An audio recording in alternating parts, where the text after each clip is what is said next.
Jocelyn Peters sat at her dining table, carefully pressing down the corner of a cream-colored envelope, as if the smallest detail might somehow hold everything together. The room was quiet, not in an empty way, but in a way that felt lived in, a soft stillness, the kind that comes from routine, from knowing where everything belongs, from believing that life, while imperfect, is stable. A pen rested between her fingers, hovering just above the paper as she paused to think about how to phrase the final line. She smiled to herself, not a wide smile, not the kind meant for others, just something small and private. On the table in front of her lay a neat stack of invitations, baby shower invitations, each one handwritten, each one deliberate, each one carrying a future she could already see unfolding in her mind with quiet certainty. The name had already been chosen, Micah Lee. She whispered it once under her breath, testing how it felt in the air, as if saying it softly might make it more real. It did. Her free hand rested gently over her stomach, not out of habit, but instinct, protected, grounded, present. Everything about this moment suggested safety. Everything about her life suggested it too. And yet there was something about the way she paused before sealing each envelope. Something about the way her eyes lingered on nothing in particular, as if a thought had briefly passed through her mind and then disappeared before she could fully grasp it. Not fear, not suspicion, just hesitation. It came and went quickly. She reached for the next envelope. Outside, the world continued as it always did. Cars moved, people spoke, time carried on without interruption. Nothing signaled that anything was wrong. Nothing ever does. Have you ever trusted someone so completely that doubt didn't even feel necessary? Not because you had proof, not because everything made perfect sense, but because the idea of questioning them felt more uncomfortable than simply believing them. Jocelyn didn't think of herself as naive. She was thoughtful, careful, the kind of person who noticed when a child in her class was quieter than usual, the kind who stayed after school without being asked, the kind who remembered birthdays, preferences, small details most people overlook. She paid attention, just not in the way that would have saved her. Earlier that morning, her classroom had been filled with noise, the kind of noise she loved.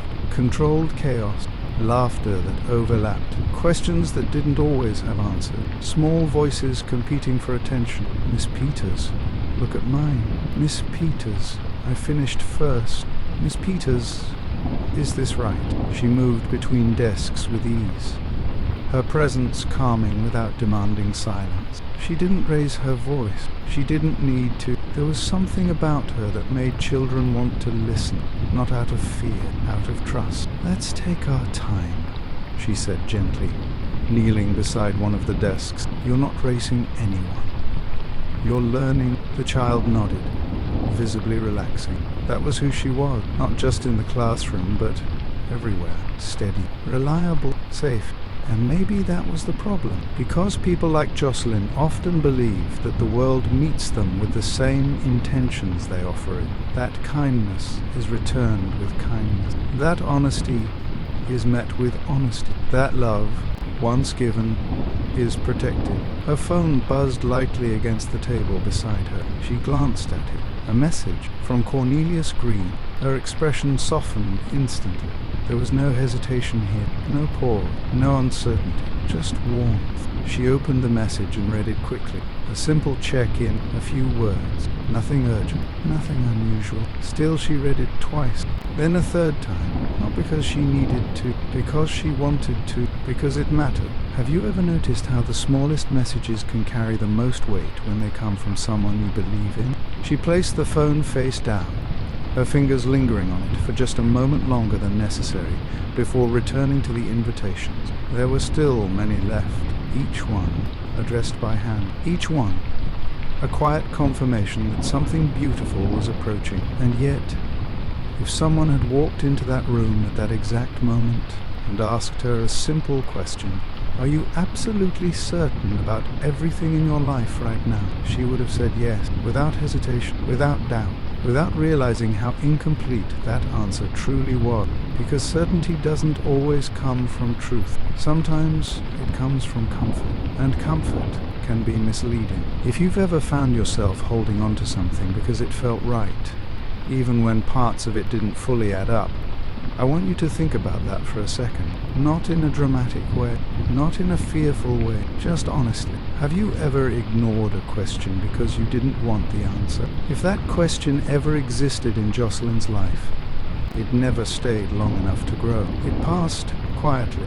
Like everything else that didn't demand attention, she picked up a notebook, the one she carried with her almost everywhere. It wasn't anything special to anyone else, just a standard notebook, slightly worn at the edges, filled with handwriting that shifted between neat structure and hurried thoughts. But to her, it was something more. Inside it lived her plans, lesson outlines, ideas for her students, reminders, and recently, something new, baby names, lists, future plans written as if they were already guaranteed. She flipped through a few pages, her fingers moving slowly, deliberately. There it was again, Micah Lee, written in the margin of a page that had originally been meant for something else.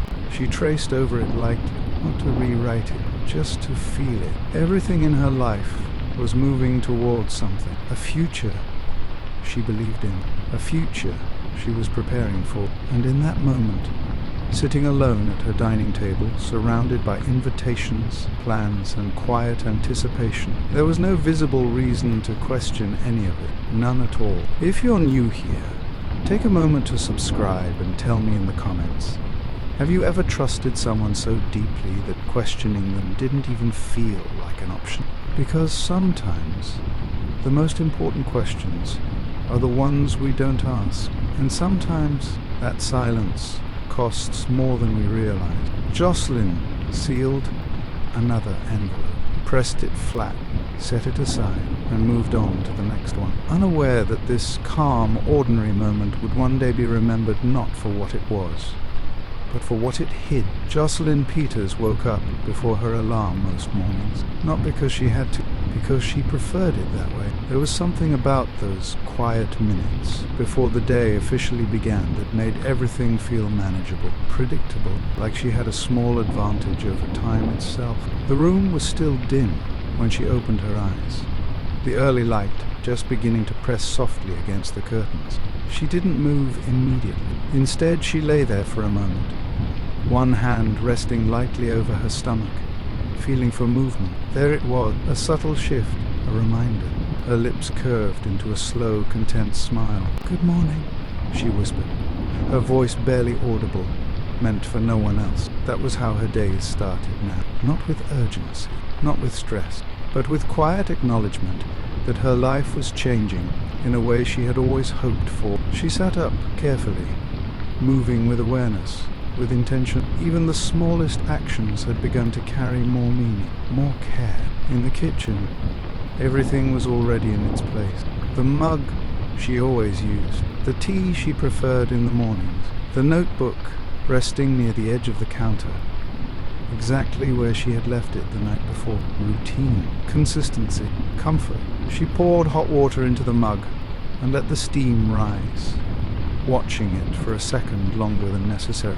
These small pauses had become part of her rhythm, moments where she allowed herself to exist without rushing forward. Have you ever built a life around routines so consistent that they begin to feel like proof that everything is okay? Not because you've checked every detail, but because nothing seems out of place. Jocelyn took her notebook and flipped it open without thinking, landing on a page filled with her handwriting from the previous evening. A list, not of tasks, of intentions, things she wanted to do before the baby arrived. Some were practical: organize the nursery, finalize the guest list, prepare lesson plans ahead of time. Others were softer: write letters for the future, record small memories, create something her child could one day look back on and understand who she was before everything changed. She picked up her pen and added another line. Buy more envelopes. A small detail, but to her it mattered. Everything mattered now. By the time she arrived at school, the building was already alive with movement. teachers moving between classrooms, doors opening and closing, conversations overlapping in quick bursts. Jocelyn stepped into her classroom and paused briefly, as she always did, not to admire it, but to center herself. This space was her, a place where she knew exactly who she was and what she was meant to do. The desks were arranged neatly. The board was clean. The materials for the day were already prepared. She moved through the room with quiet efficiency, adjusting small things, straightening a stack of paper, aligning a chair that was slightly out of place. Control, not in a rigid way, in a reassuring way. The students began to arrive soon after, their energy filling the room instantly. Miss Peters. She turned toward the voice, smiling before she even fully registered who had spoken. Yes? Are we doing reading today? We are, she replied, her tone warm but steady. But first, I want everyone to settle in. There was a rhythm to her teaching that felt almost effortless. She didn't demand attention, she guided it. Take a look at the board, she said, gesturing lightly. We're going to start with something simple. Simple didn't mean unimportant. In her classroom, simple meant foundational. It meant giving each child the space to understand, to feel confident, to grow without pressure. As she moved between desks, offering quiet encouragement, correcting gently, listening carefully, it became clear why she was so respected. She wasn't just teaching, she was paying attention, and attention, when given consistently, builds trust, the same kind of trust she carried into every other part of her life. Midway through the lesson, her phone buzzed softly in her bag. She didn't check it immediately. She rarely did during class, but there was a brief moment, a flicker of awareness, before she returned her focus to the students in front of her. Later, during a short break, she reached into her bag and glanced at the screen. Another message from Cornelius Green. Her expression shifted again, almost automatically. That same softness, that same quiet reassurance. She opened it. A short message. Nothing urgent, nothing that required immediate response. Still, she read it carefully. There was something about the timing that felt slightly off, not wrong, just unexpected. She held the phone for a second longer than usual. Then she typed her reply. Quick, simple, warm, and just like that, the moment passed. Have you ever noticed how easy it is to dismiss small inconsistencies when everything else feels right? Not because you're ignoring them on purpose, but because they don't seem important enough to question. Jocelyn slipped the phone back into her bag and returned to her classroom, her focus shifting seamlessly back to her students. If there was anything unusual about that moment, it didn't stay with her. It didn't linger. It didn't grow. Because her attention was always directed outward, toward others, toward what needed to be done, toward the next step. That afternoon, as the final bell rang and the students began to gather their things, the room filled with the familiar energy of departure. Don't forget your homework, she reminded them gently. Miss Peters, can I show you something tomorrow? One of them asked, lingering by her desk. Of course, she said, smiling. I'd like that. Moments like that stayed with her, not because they were rare, because they were meaningful. After the classroom emptied, she sat down at her desk and opened her notebook again. Another page, another list. She reviewed what she had written earlier that morning, adding small notes beside each item. She liked seeing things laid out clearly. It made everything feel possible, manageable, real. Her hand paused briefly above the page, not because she didn't know what to write next, because for a moment she wasn't thinking about tasks. She was thinking about the future, about how everything would change, about what kind of life she was building. Her phone buzzed again. She glanced at it. Another message. This time, she didn't open it right away. Not because she didn't want to, because something about the frequency felt different, not alarming, just enough to be noticed. She closed the notebook slowly, placing the pen carefully on top of it. For a second, she simply sat there, still. Then she reached for the phone, opened the message, read it, and just like before, whatever thought had begun to form faded before it could fully take shape. She responded, put the phone down, and continued with her day, because nothing, at least on the surface, gave her a reason to do anything else. If you've ever found yourself choosing peace over questioning something that doesn't quite make sense, you're not alone. It's easier. It's quieter. It allows everything to stay exactly as it is. Jocelyn gathered her things, slipped her notebook into her bag, and turned off the lights in her classroom. As she stepped out into the hallway, the building had already begun to settle into silence again. Another day completed. Another set of moments added to a life that felt steady, purposeful, and secure. And yet, hidden within that steadiness, there were details, small ones, easy to overlook, easy to dismiss, easy to forget. She walked toward the exit, her steps unhurried, her mind already shifting toward what needed to be done next. The invitations still waiting on her table, the plans still unfolding, the future still ahead of her. Everything exactly as it should be, or at least exactly as she believed it to be. By the time Jocelyn Peters stepped outside the school building, the air had shifted, the day's warmth lingered, but there was a quiet transition taking place, the kind that happens when afternoon begins to lean into evening. Shadows stretched slightly longer, sounds softened, movement slowed. She adjusted the strap of her bag on her shoulder, one hand instinctively resting again over her stomach as she walked. That habit had become second nature, not conscious, not deliberate, just something her body did before her mind even registered it. Her car sat in the same spot it always did, parked with care, positioned neatly between the lines. Like everything else in her life, it reflected her preference for order. As she unlocked the door, she paused briefly, not long enough to draw attention, just long enough for a thought to pass through, a question maybe, but like the others before it didn't stay. She got in, closed the door, and the moment disappeared. Have you ever felt something you couldn't quite explain, only to dismiss it because it didn't make sense? Not because it wasn't there, because it didn't fit into the version of reality you were comfortable with. The drive home was familiar, same route, same turns, same landmarks passing by in quiet repetition. A grocery store on the corner, a traffic light that always seemed to take just a little longer than expected, a stretch of road where the noise of the city faded slightly, giving way to something calmer. She liked that part. It gave her a moment to think, not deeply, not critically, just enough to feel present. Her mind drifted, as it often did, toward what was waiting for her at home. The invitations, the notebook, the small, steady process of preparing for something that felt both near and far at the same time. When she arrived, the apartment greeted her the way it always did, still, familiar, unchanged.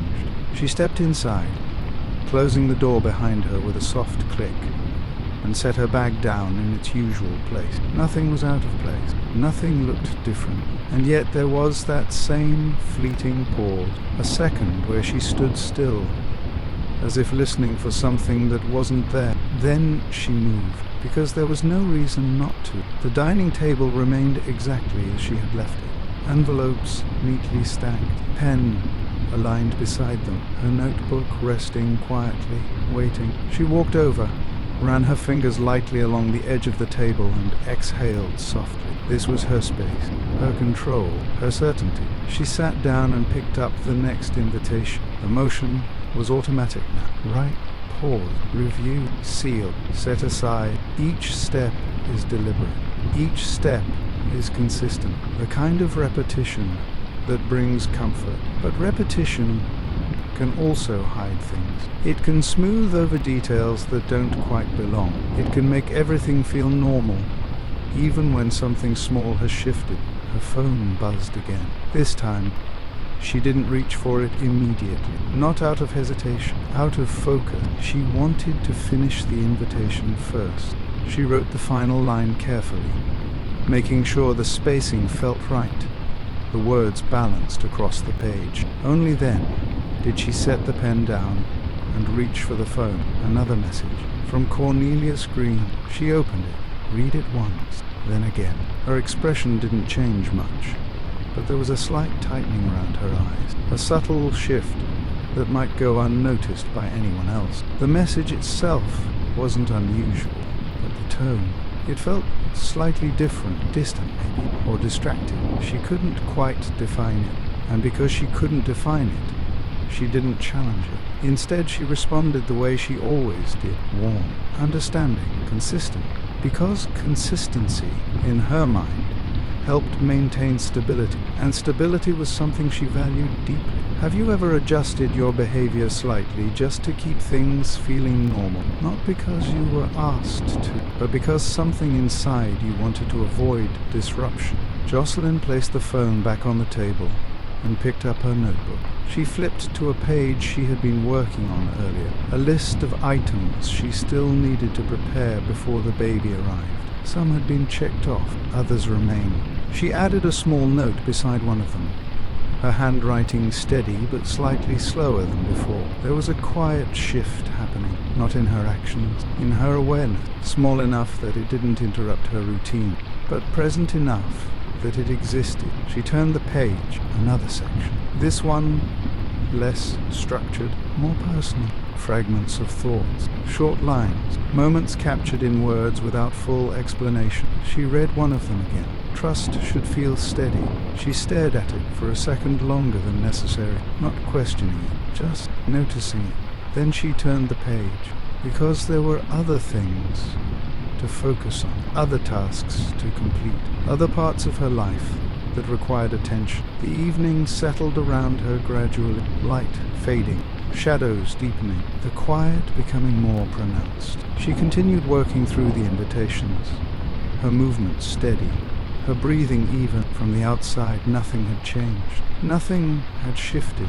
Nothing suggested that anything was wrong. And yet, if someone had been watching closely, not casually, not from a distance, but closely, they might have noticed the pauses, the slightly longer moments between actions, the way her focus drifted just a fraction before returning, not enough to disrupt, just enough to exist. Have you ever convinced yourself that something didn't matter simply because you didn't want it to? That's not weakness, it's human. It's the mind protecting what it believes is important. Jocelyn sealed another envelope and placed it on the growing stack. Her hand lingered there for a second, not because she was tired, because she was thinking. About what, exactly, she wasn't sure. The future, maybe. The way everything was supposed to come together.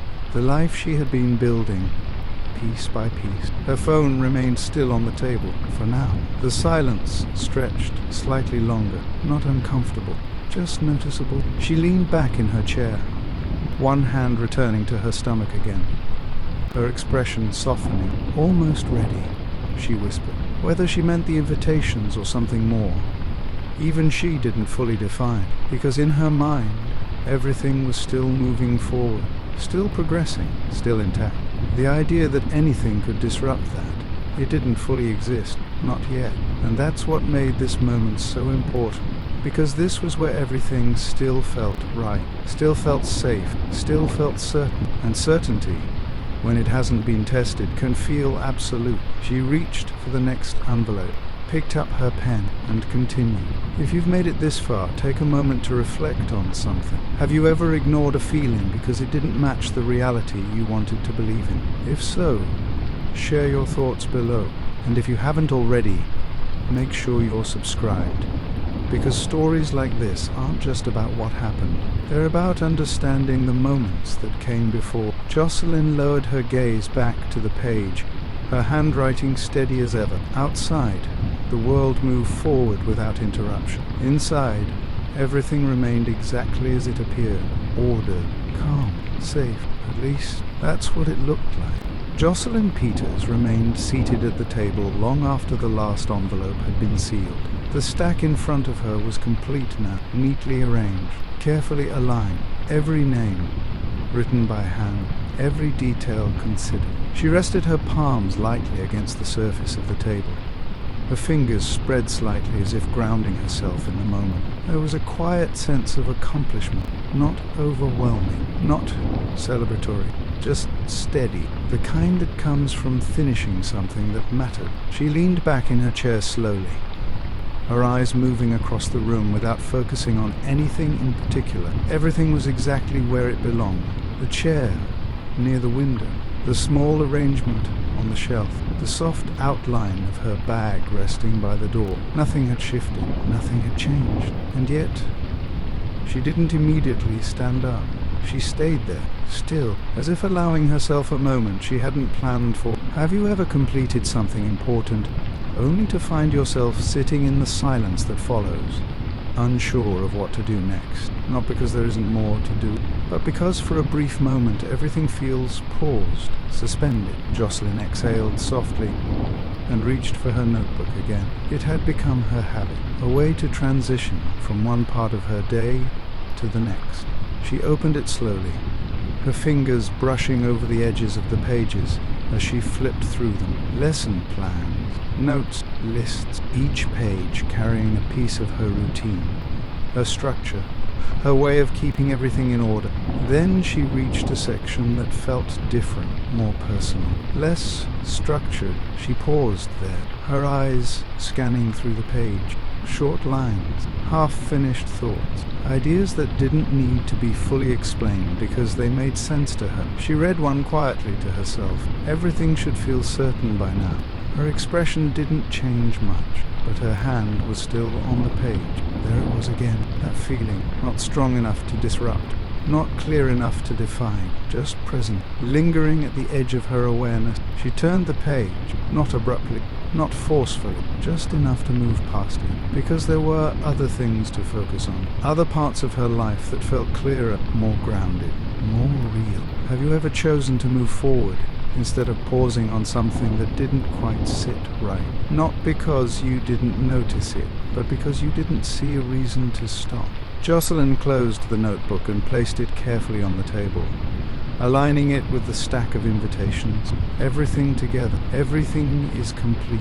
For now. Her phone buzzed again. The sound felt louder this time.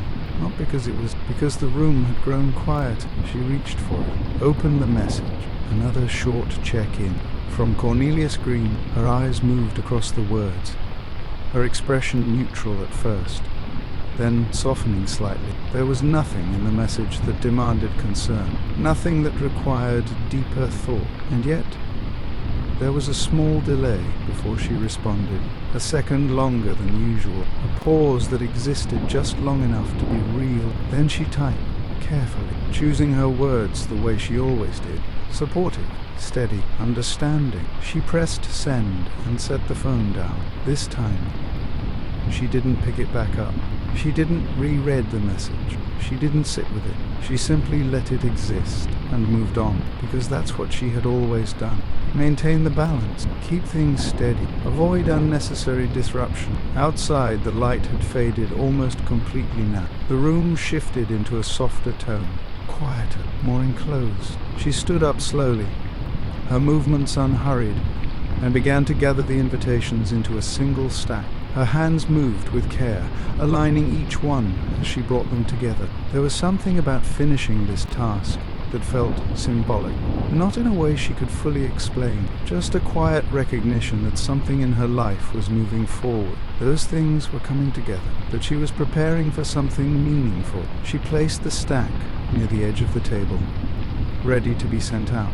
A small step, but an important one. Have you ever taken a step forward in your life that felt right in every way, only to later realize there were things you didn't fully understand at the time? Jocelyn moved toward the window, her gaze drifting outside. The street below was calm. A few distant sounds, nothing unusual, nothing that demanded attention. She rested her hand lightly against the glass for a moment, her reflection faintly visible. She looked at herself, not critically, not deeply, just briefly, as if confirming that everything was still in place, still aligned, still as it should be. Her other hand returned to her stomach, a familiar motion, a quiet reassurance. Almost there, she said softly. Again the words carried more than one meaning, and again she didn't define which one, because she didn't need to. Everything in her life still pointed toward the same future. The same expectation, the same belief that things were unfolding exactly as they should. And belief, when it goes unchallenged, can feel like certainty. She turned away from the window and walked back toward the table, her movement steady, her pace unchanged. Her notebook remained where she had placed it, closed, still waiting. Inside it, her plans remained untouched, her lists, her thoughts, her quiet assumptions about what the future would hold, all of it intact, all of it untested. She placed her hand lightly on top of it for a brief moment, not opening it, not adding anything new, just acknowledging it, as if everything she needed was already written. Have you ever believed that you had already figured everything out? That the path ahead was clear, that nothing significant was missing? If so, you understand this moment, because this is where everything feels complete, before anything changes, before anything is questioned, before anything is revealed. Jocelyn picked up the notebook and slipped it back into her bag, placing it in the same position it always occupied. Routine, consistency, control. She turned off the light in the dining area, the room dimming instantly as she moved toward the hallway. One last glance back, not because she sensed anything, because it was a habit.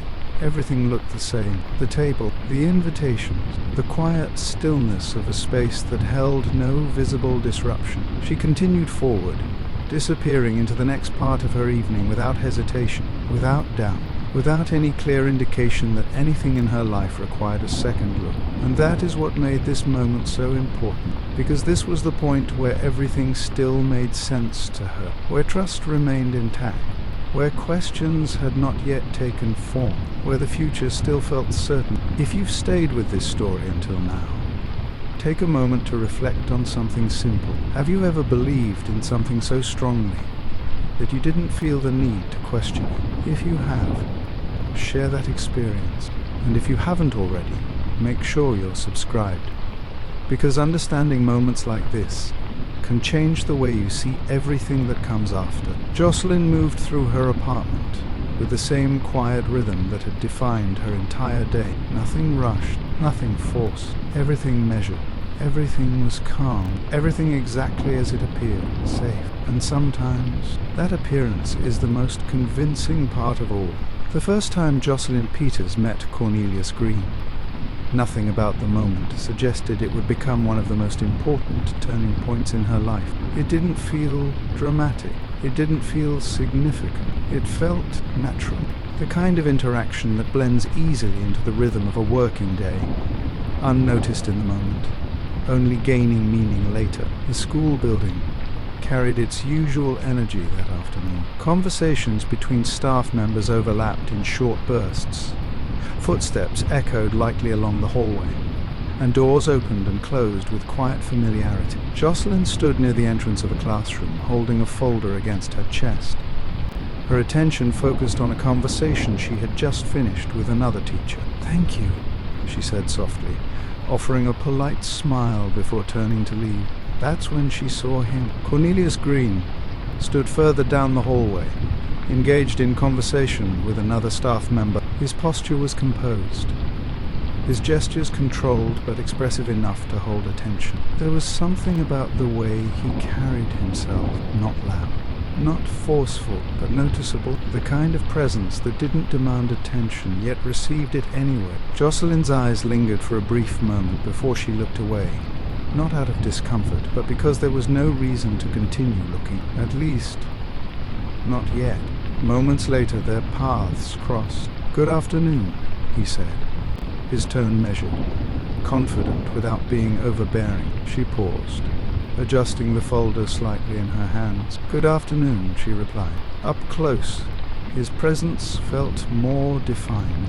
His voice carried a calm authority, the kind that comes from being accustomed to leadership. His expression was composed, his attention direct but not intrusive.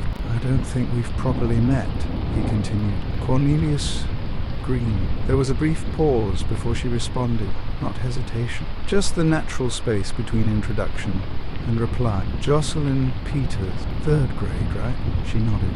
"Yes, I've heard good things." The words were simple, but the way he said them made them feel intentional, acknowledging, focused. It was a small moment, but moments like that have a way of staying with people longer than expected. Have you ever met someone who seemed to understand how to speak in a way that made you feel noticed immediately? Not in an overwhelming way, in a precise way, as if they knew exactly how much attention to give. Jocelyn offered a polite smile. "Thank you." Their conversation didn't last long.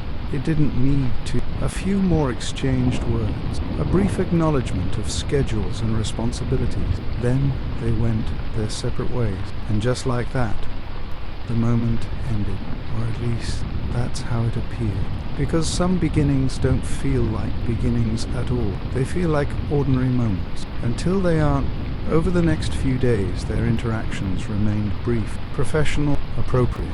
Nothing that stood out beyond the context of a working environment. But there was a pattern, subtle, consistent. He always seemed to notice her. A greeting in the hallway, a brief comment about her classroom, a question that extended slightly beyond what was necessary, not intrusive, just attentive. And attention, when given consistently, creates familiarity. Familiarity creates comfort, and comfort opens the door to something more. One afternoon, as Jocelyn organized materials in her classroom after dismissal, there was a soft knock at the door. She looked up. Cornelius Green stood in the doorway. "Do you have a minute?" he asked. His tone was casual, but purposeful. "Of course," she replied, setting the papers aside. He stepped inside, his eyes briefly scanning the room. "You keep this place in good order," he said. There was no exaggeration in his voice, just observation. "I try to," she answered. "You're doing more than trying."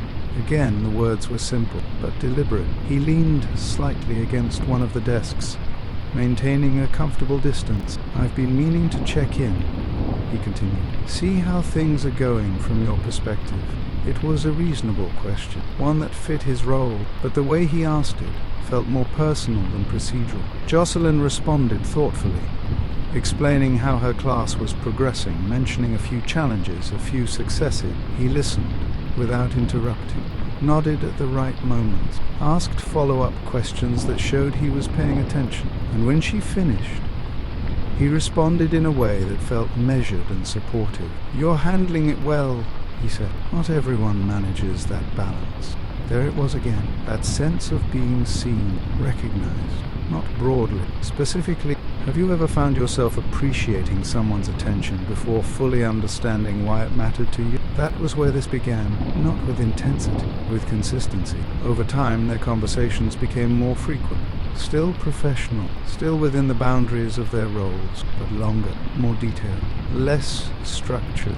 He began to ask about her outside of work, nothing intrusive, just enough to create connection. "How do you usually spend your weekends? Do you enjoy teaching? Or was it something you grew into?" Questions that invited answers that revealed more than she initially intended. Jocelyn didn't see anything unusual in it, because from her perspective, everything aligned. He was attentive, respectful, engaged, the kind of person who seemed to understand how to communicate without overstepping, and that mattered to her because she valued clarity, consistency, stability, all the things he appeared to represent. But what she didn't see, what she had no reason to see, was that the same attention he gave her was not exclusive. Because for Cornelius Green, attention was not just a connection, it was a method, a way of maintaining control over how people perceived him, a way of managing different versions of himself in different spaces, a way of ensuring that every interaction served a purpose. From Jocelyn's perspective, their connection was growing naturally. From his perspective, it was being managed carefully. There is a difference, and that difference matters. One evening, after another conversation that had extended slightly longer than expected, he paused before leaving. "I enjoy talking with you," he said. The words were direct, but his tone remained calm, measured. Jocelyn felt a brief shift in the moment, not discomfort, awareness. "I enjoy our conversations too," she replied, and that was the moment something changed. Not visibly, not dramatically, but internally. Because once something is acknowledged, It no longer exists in the same way. It becomes something else, something that carries weight, something that begins to move beyond its original boundaries. Have you ever realized that a connection you thought was simple had started to mean something more, not all at once, but gradually? That's how this progressed, step by step, moment by moment, until what once felt like casual interaction began to take on a different meaning entirely. And still, at this stage, there was nothing that suggested anything was wrong, nothing that indicated complexity, nothing that revealed the full reality of who Cornelius Green truly was, because the most convincing impressions are built slowly, carefully, without urgency, without pressure, and by the time you begin to question them, they already feel real. After that moment in the classroom, the dynamic between Jocelyn Peters and Cornelius Green began to shift in ways that were not immediately obvious to anyone else. From the outside, nothing appeared different. They still spoke in hallways, still maintained professional boundaries, still carried out their roles within the structure of the school. But within those interactions, something had changed. The conversations lingered longer, the pauses carried more meaning, and the space between what was said and what was implied began to narrow. It didn't happen all at once. It never does. It happened in small increments, a few extra minutes after a conversation should have ended. A question that moved slightly beyond professional curiosity. A moment where silence felt comfortable instead of necessary. One afternoon, as the school day came to a close, Jocelyn remained in her classroom, organizing materials for the following week. The sound of movement in the hallway had already begun to fade when there was a soft knock at the door. She didn't look surprised when she turned. Cornelius Green stood there again. "Still working?" he asked. His tone was lighter this time, less formal. "Just finishing up a few things," she replied.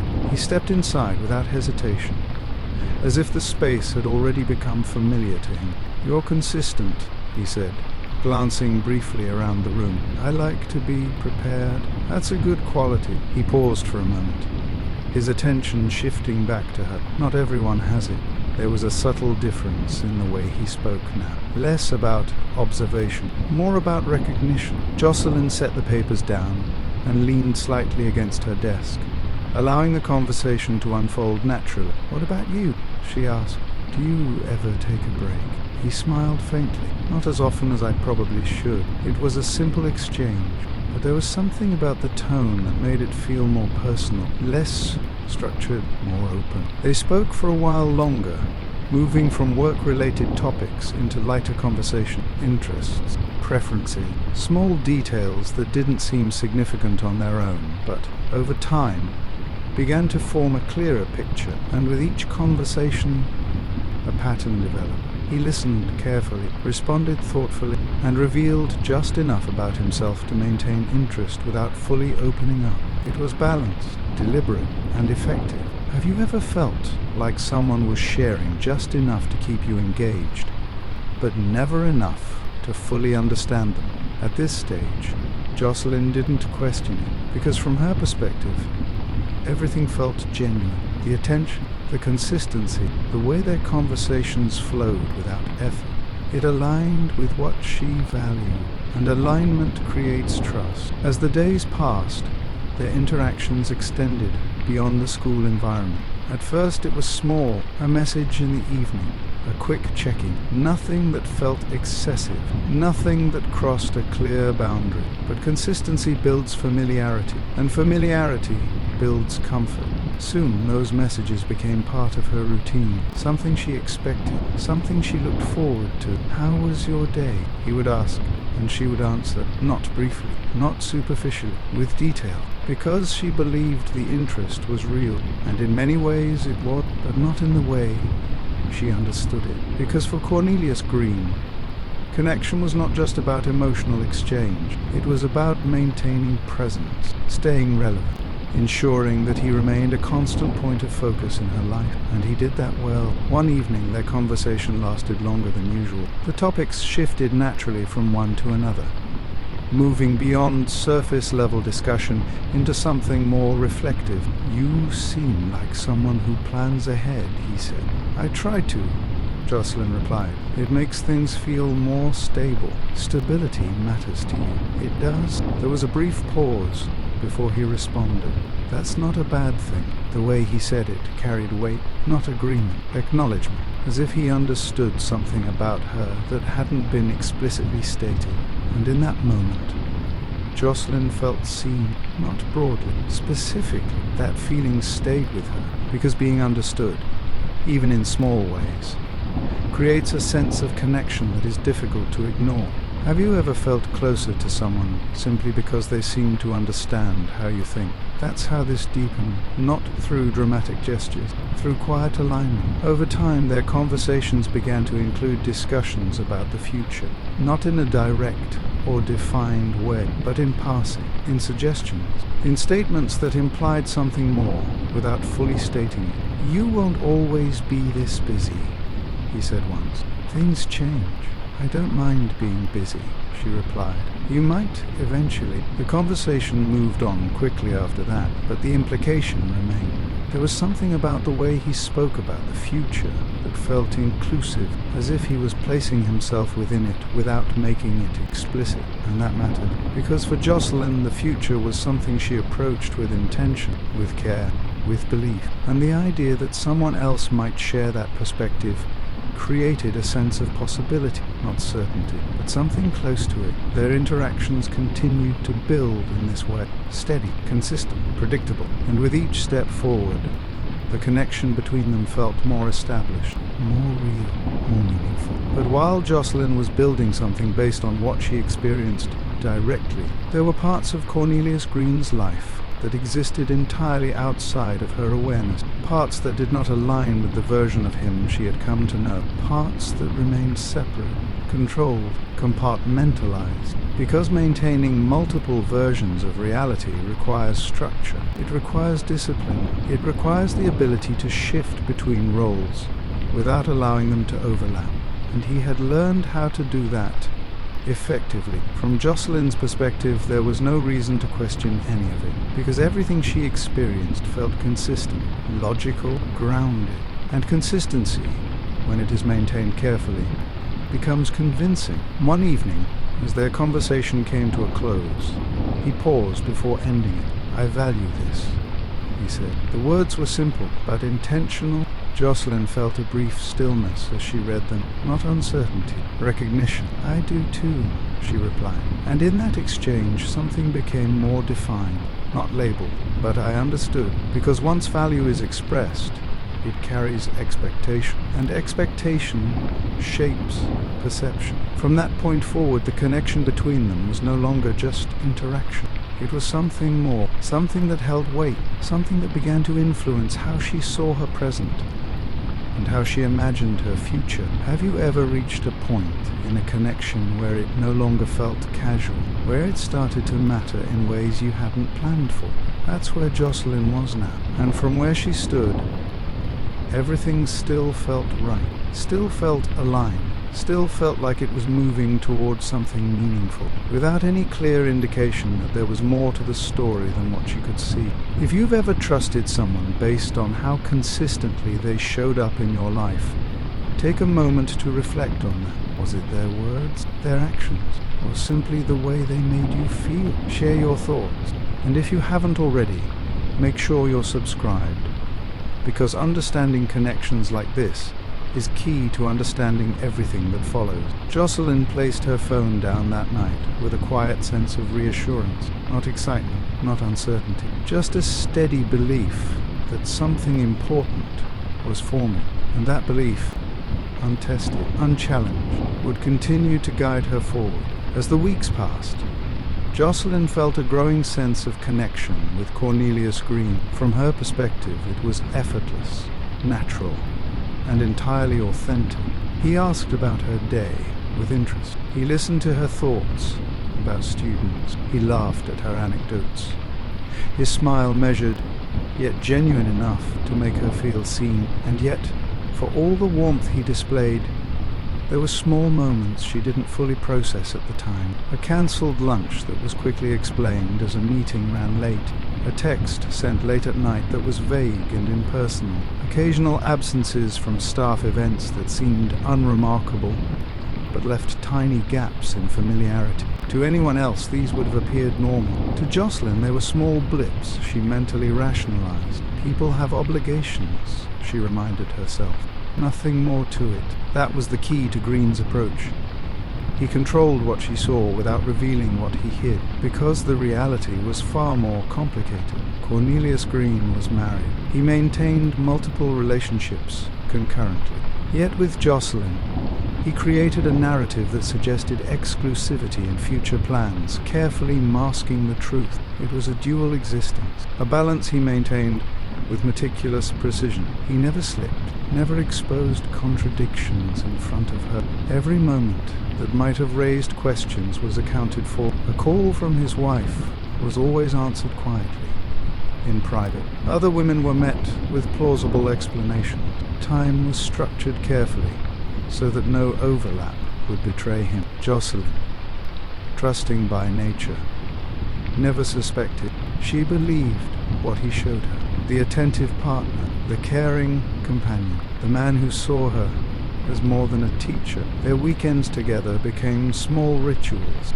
A walk in the park, coffee at a local cafe, quiet dinners where conversation flowed easily, anchored in shared understanding. And with each interaction, her emotional attachment grew. She began imagining a life beyond the school, beyond routine, beyond the present. Ideas formed about shared holidays, future plans, even a family. Green encouraged subtle glimpses of that vision. "You'd be amazing at organizing the holidays," he said once, over coffee. "Family gatherings would be memorable with you around." Jocelyn laughed, brushing her hair behind her ear. "I hope so," she replied, not realizing she was already picturing herself in the scenario. At the same time, small cracks existed, nothing that screamed danger, just minor inconsistencies that her mind filled with positive intent. A late-night phone call that went unanswered, a vague excuse about work, a story that shifted slightly between retellings. Each one alone seemed insignificant. Together they built a pattern, a subtle undercurrent that in hindsight could have been a warning. Have you ever noticed little things about someone that didn't fully align, yet you chose to interpret them favorably? That's what Jocelyn did, because she believed in the man she had grown to care for.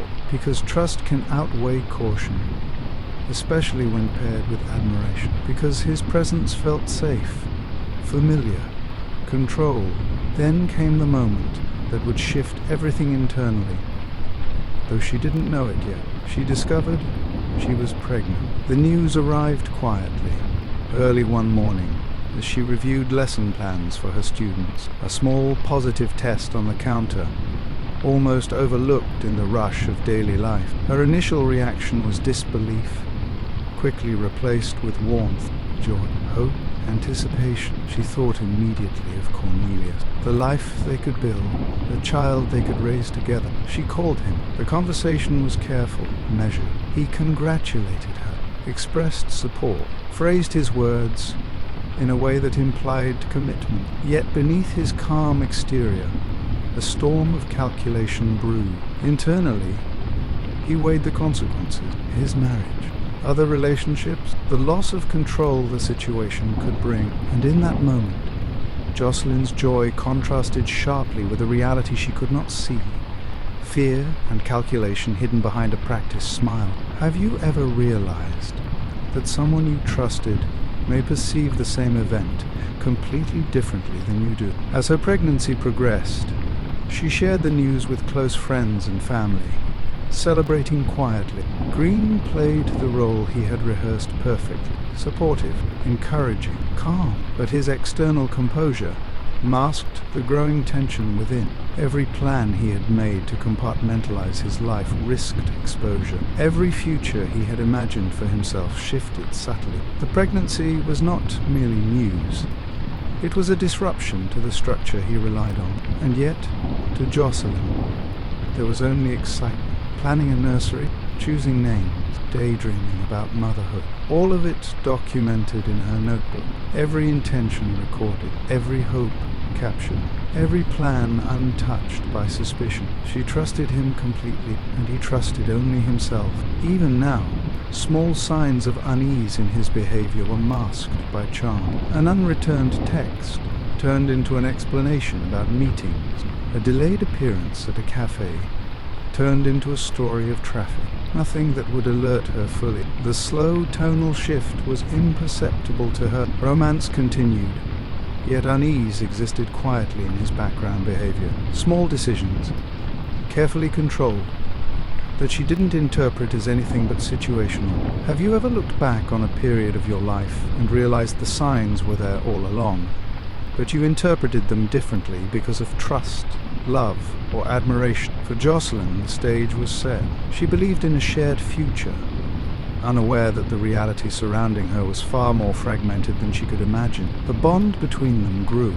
emotionally, while the truth remained hidden, meticulously compartmentalized by Cornelius Green. And that tension, quiet, controlled, and invisible to her, would later make the betrayal feel not only shocking, but deeply personal. Even in the midst of warmth and apparent normalcy, subtle discrepancies began to pepper Jocelyn's perception of Cornelius Green. Nothing drastic, nothing overtly alarming, just small, almost imperceptible moments that would later be examined in hindsight as the first signs of deception. For instance, on a Friday evening, he cancelled a casual dinner with her at the last minute. "I'm sorry," he said, voice calm and measured. "Something came up. I'll make it up to you." Jocelyn smiled, reassured by the tone and the consistent politeness he always displayed. She could have questioned it, but she didn't. The trust she had built over weeks outweighed minor anomalies, and that was precisely how Green maintained control. He carefully selected which parts of himself to reveal and when. Every interaction with Jocelyn had dual intent: to reassure and to manipulate. A compliment here, a subtle apology there, a promise of tomorrow that felt real, but was carefully crafted to shape her perception. In the classroom, Jocelyn remained devoted to her students. She took pride in the growth she saw daily. She made notes in her notebook for lesson plans, birthdays, and ideas for classroom projects. At home, she began noting things differently. Names for the baby, ideas for the nursery, moments she wanted to remember with Cornelius, like walks through the park or quiet afternoons in the cafe. Her notebook, innocuous to anyone else, became the repository of trust and future planning. It was a record of life, as she imagined it, and Green knew it. He understood the significance of the notebook, the symbolic weight it carried for her. Her attachment to it reflected her complete investment in the perceived shared future. But in his world, it was just information, a tool to measure emotional leverage. Even as they spent weekends together, these small inconsistencies continued. A vague excuse about a delayed return from work, a text that went unanswered for hours without explanation, a fleeting expression that didn't quite match the context of the conversation. Each moment alone was meaningless. Together they formed an imperceptible tension. For someone like Jocelyn, trusting by nature and drawn to consistency, it was easy to interpret these moments benignly. After all, the man she had come to admire and care for rarely faltered in behavior that mattered to her perception. And yet those early discrepancies laid the groundwork for the profound shock that would follow later. By the time she discovered she was pregnant, the emotional bond had solidified enough that her joy and expectation were absolute. "Michael Lee," she whispered to herself one morning, testing the name in her mind. The idea of a life with Cornelius felt natural, inevitable, safe. He, of course, mirrored her apparent enthusiasm, careful, measured, choosing words that encouraged the excitement, while privately calculating the implications. Each step of her preparation, the nursery, the invitations, the baby shower planning, was a step further into trust, and with each step, Green's internal panic grew. He had constructed a world with multiple versions of reality. Yet one development threatened to collapse the illusion he had meticulously maintained. The pregnancy was more than a complication. It represented exposure, responsibility, and consequences he was unprepared to face. Yet his demeanor never betrayed it. Jocelyn saw only calm, measured support. This contrast between her perception and his reality is what made his manipulation so effective. She believed he was entirely committed. He believed he was still in control. Over time, his behavior revealed subtle patterns of psychological framing. Control through reassurance. Every hesitation, every cancelled meeting, every delayed response was softened with calm explanations that reinforced her trust. Compartmentalization, personal life, other relationships, financial considerations, all were hidden from Jocelyn. He maintained separate realities with meticulous precision. Gradual emotional influence. By encouraging small dependencies, such as shared weekend routines or planning for the future, he guided her emotional investment deeper without triggering suspicion. Calculated attentiveness, small gestures, remembered details, and timely compliments created the impression of intimacy, loyalty, and sincerity, masking underlying deceit. Have you ever noticed someone's attention and interpreted it as devotion, only to realize later it was methodical calculation? For Jocelyn, these manipulations were invisible. Instead, she felt secure. Her trust in him was growing stronger every day. Her joy over the pregnancy only intensified that trust. Yet the small inconsistencies, the unexplained absences, the vague responses remained quietly present, forming an undercurrent that would, in retrospect, signal the reality she could not yet perceive. Every interaction became a study in duality. To her, Cornelius Green was a partner, a future father, a man who would protect and support her. To him, she was someone whose trust could be guided, whose perception could be managed, whose life could be carefully shaped to prevent disruption to his existing plans.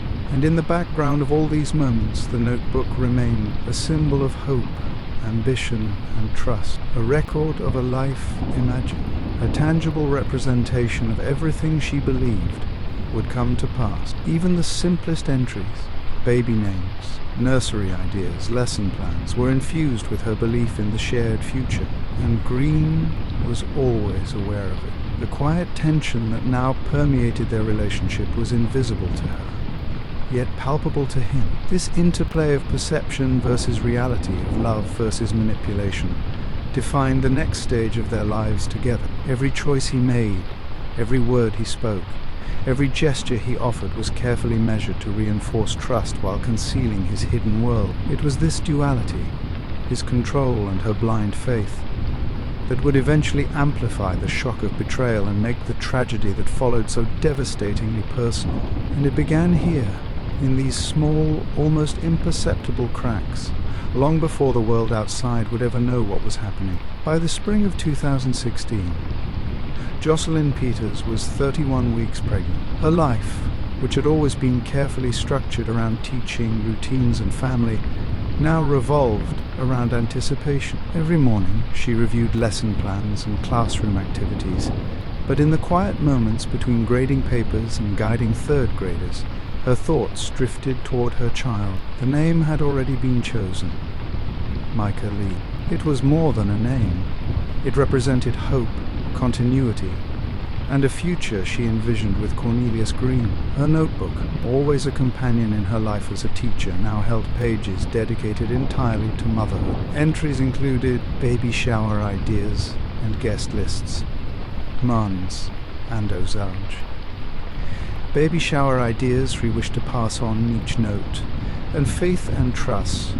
Baby shower ideas she wished to pass on each. She imagined herself in the nursery, holding her child, smiling at little accomplishments, teaching lessons even at home, just as she did in the classroom. Friends and family were included in her plans, offering advice on parenting, suggesting baby names, and preparing for the arrival. It was a moment of pure life, and to her, Cornelius was the steady partner in that vision. He accompanied her to appointments when he could, offered advice, and appeared to share in the excitement. He seemed attentive, supportive, and fully present. Every interaction reinforced her belief that their life together would continue seamlessly. Jocelyn's world was filled with light. She spoke aloud to herself while folding baby clothes. She made lists in her notebook for supplies, pediatricians, and baby care tips she had learned from online courses and friends. Each item she recorded carried an unspoken promise that life would continue, that her child would thrive, and that love would protect them both. Have you ever felt the weight of planning a future so completely that it seemed almost tangible? For Jocelyn, that sense of inevitability was absolute. Every small detail mattered. Every preparation became part of the reality she believed she was building. Yet, outside this quiet sanctuary of hope, Cornelius Green experienced the exact opposite emotions. Where Jocelyn felt optimism, he felt panic. Where she saw a shared future, he saw exposure. Where she saw joy, he calculated consequences. The pregnancy was a turning point, not for love, but for control. He assessed the risk. His marriage could be exposed. His other relationships could unravel. Financial responsibilities loomed. Reputation within the school and the community could collapse. Green's mind, trained to compartmentalize and control, began processing potential solutions that Jocelyn could never have imagined. At first, he considered subtle measures. He researched quietly. He reviewed information about medications and substances that could harm an unborn child without obvious signs. His intention was calculated. His rationale is precise. Every possible risk he imagined was weighed against the need to maintain his freedom and secrecy. For him, the child represented not a new life to cherish, but a problem to manage. Jocelyn's excitement became a lens through which he measured the potential threat to his carefully controlled existence. Yet he maintained the mask of support. He comforted her, praised her preparations, and reinforced the illusion of partnership. All the while, he began to explore subtle ways to interfere without raising suspicion. The first attempts were minor and experimental. He considered whether certain foods, certain routines, or slight modifications could influence outcomes. Nothing that would directly point to him. Nothing that could be traced back to his actions. This is a critical moment in understanding his psychology. He rationalized immoral actions. He mentally reframed her as a problem rather than a person. He carefully maintained appearances to avoid detection. Have you ever wondered how a seemingly ordinary individual could rationalize actions that harm someone they claim to care about? Green's behavior escalated in a measured, step-by-step process. The first thoughts of harm were not impulsive. They were deliberate, guided by calculation and fear. The next phase involved a new figure in his life, someone he could trust to act without hesitation.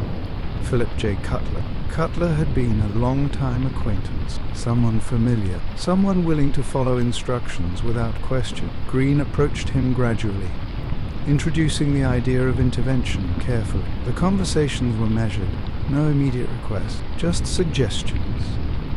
Discussions about hypothetical scenarios, testing loyalty. Through these interactions, Green assessed whether Cutler could be trusted to act decisively, if needed. Meanwhile, Jocelyn continued her preparation for the future. She created baby shower invitations. She imagined the nursery fully decorated. She organized her schedule to accommodate both teaching and prenatal appointments. All of it was done in a spirit of hope. Her notebook reflected that optimism. Every page captured expectation, planning, and love. And all the while, Cornelius Green's mind recorded and calculated the opposite. Each action she took became an unintentional indicator of opportunity in his perception. Each smile, each plan, each moment of trust reinforced the contrast between their realities. Jocelyn, life, hope, protection. Green, control, exposure, elimination. At the midpoint of her 31st week, the subtle escalation became more pronounced. Green's calculations shifted from theoretical musings to actionable planning. He identified what he considered failures in his initial approach the subtle attempts that would not reliably prevent exposure,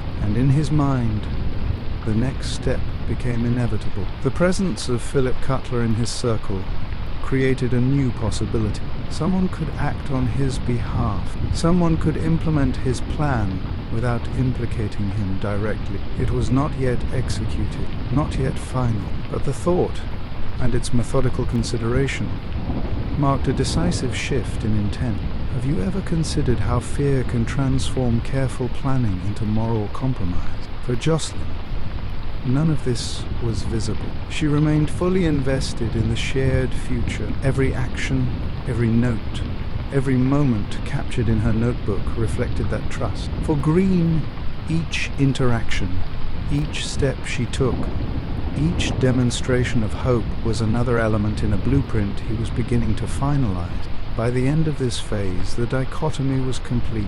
Jocelyn embodied life, hope, and expectation. Cornelius Green embodied fear, calculation, and the first dark decision. The tension between these two worlds, one innocent, one deceptive, set the stage for the events that would unfold in the coming weeks. And in that tension, the first seeds of the irreversible plan had taken root.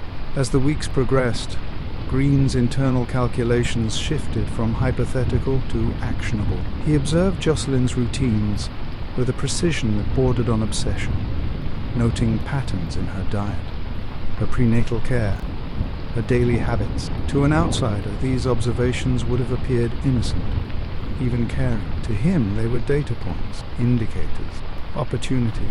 His first attempts at subtle interference were cautious. Small changes he could influence indirectly.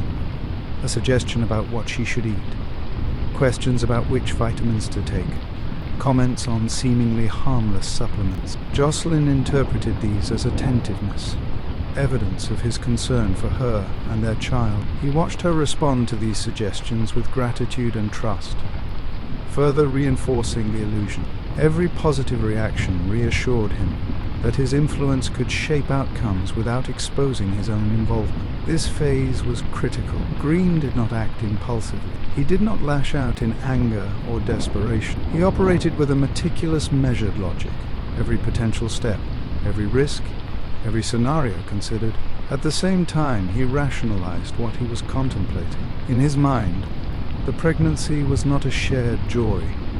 It was a problem to manage. Exposure, financial responsibility, social consequences, and loss of control all weighed heavily on him. Each day, the moral line he was crossing became more abstract in his mind. He framed his intentions as necessary, as protective of his own life, his own family, his own reputation. The human cost, the loss to Jocelyn, the unborn child, was reduced in his mind to collateral. Psychologically, this rationalization allowed him to continue interacting with her normally, to attend appointments, to smile, laugh, and engage as though he shared in the hope she so clearly embodied.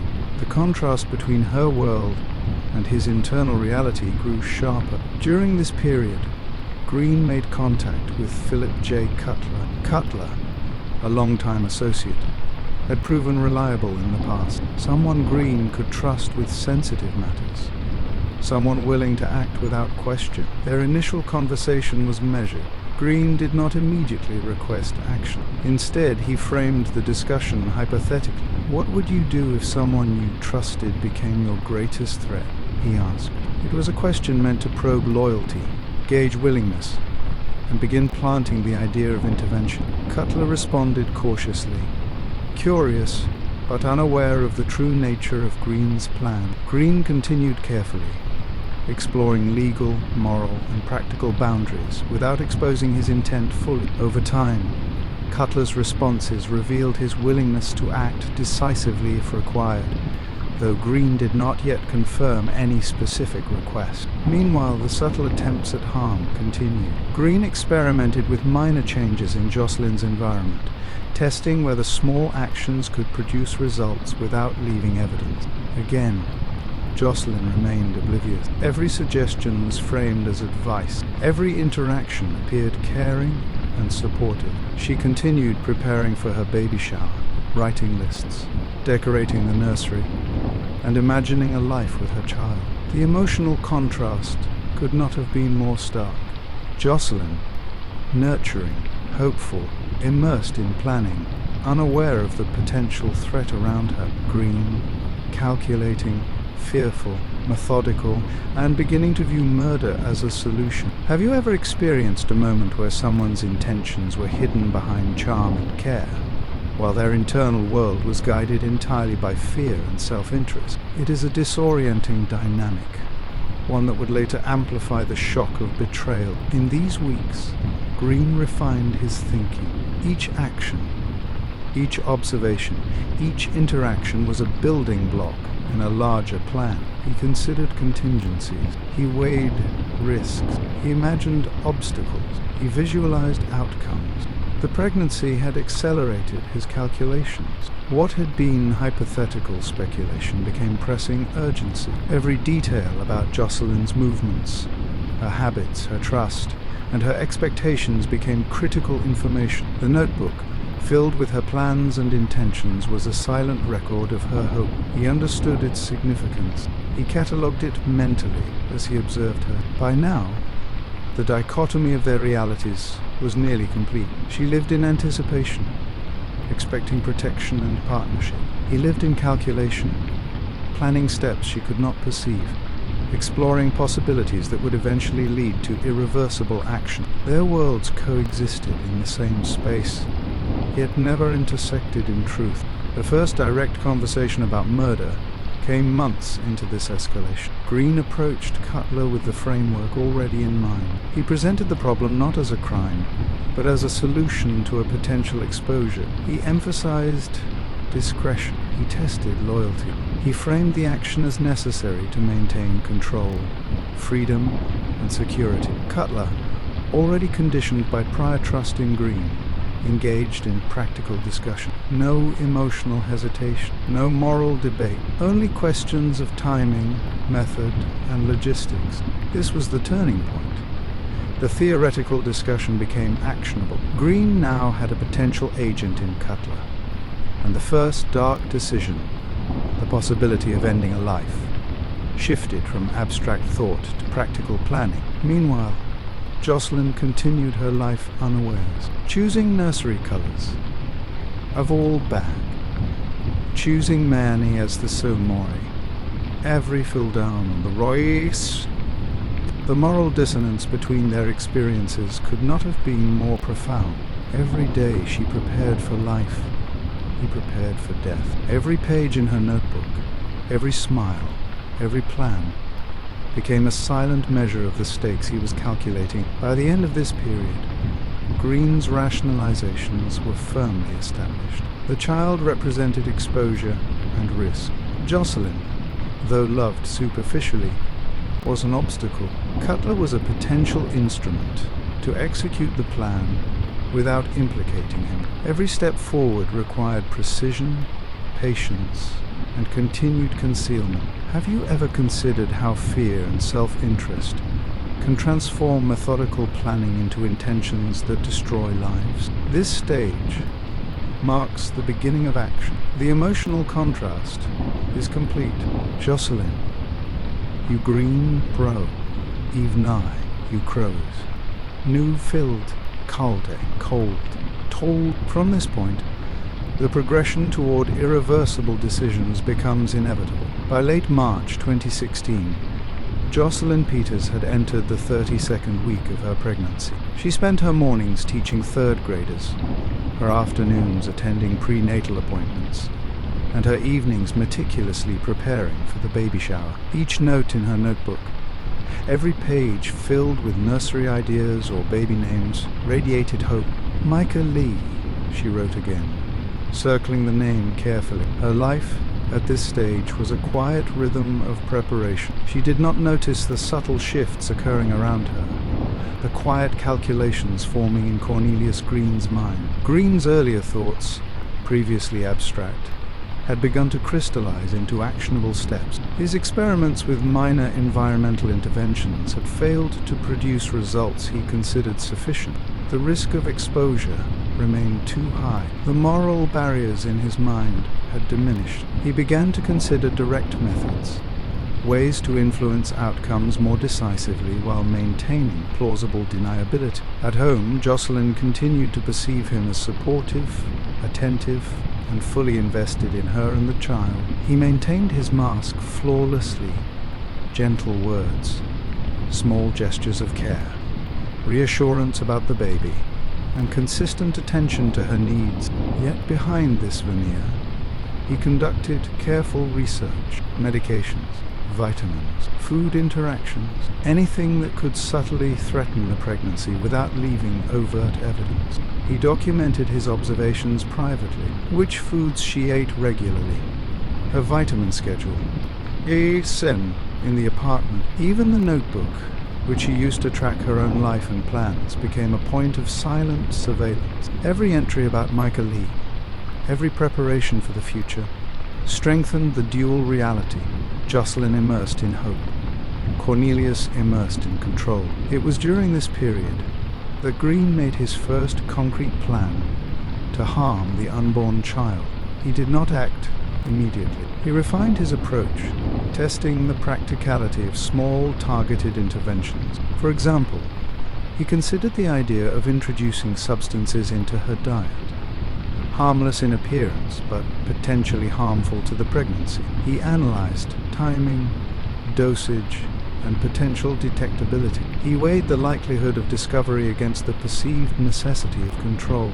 This was not impulsive, it was methodical. And yet, even as he entertained these thoughts, he continued outward displays of affection. He held her hand during appointments. He smiled at her as she excitedly discussed baby shower plans. He listened attentively as she described nursery colors and furniture layouts. Jocelyn's perception remained intact: love, partnership, and safety. Meanwhile, Green's mental framework shifted from subtle interference to preparation for more decisive action. He identified Phillip Cutler as the only person he could rely on to act without hesitation. Their initial conversation, theoretical and probing, had confirmed Cutler's willingness to follow through if required.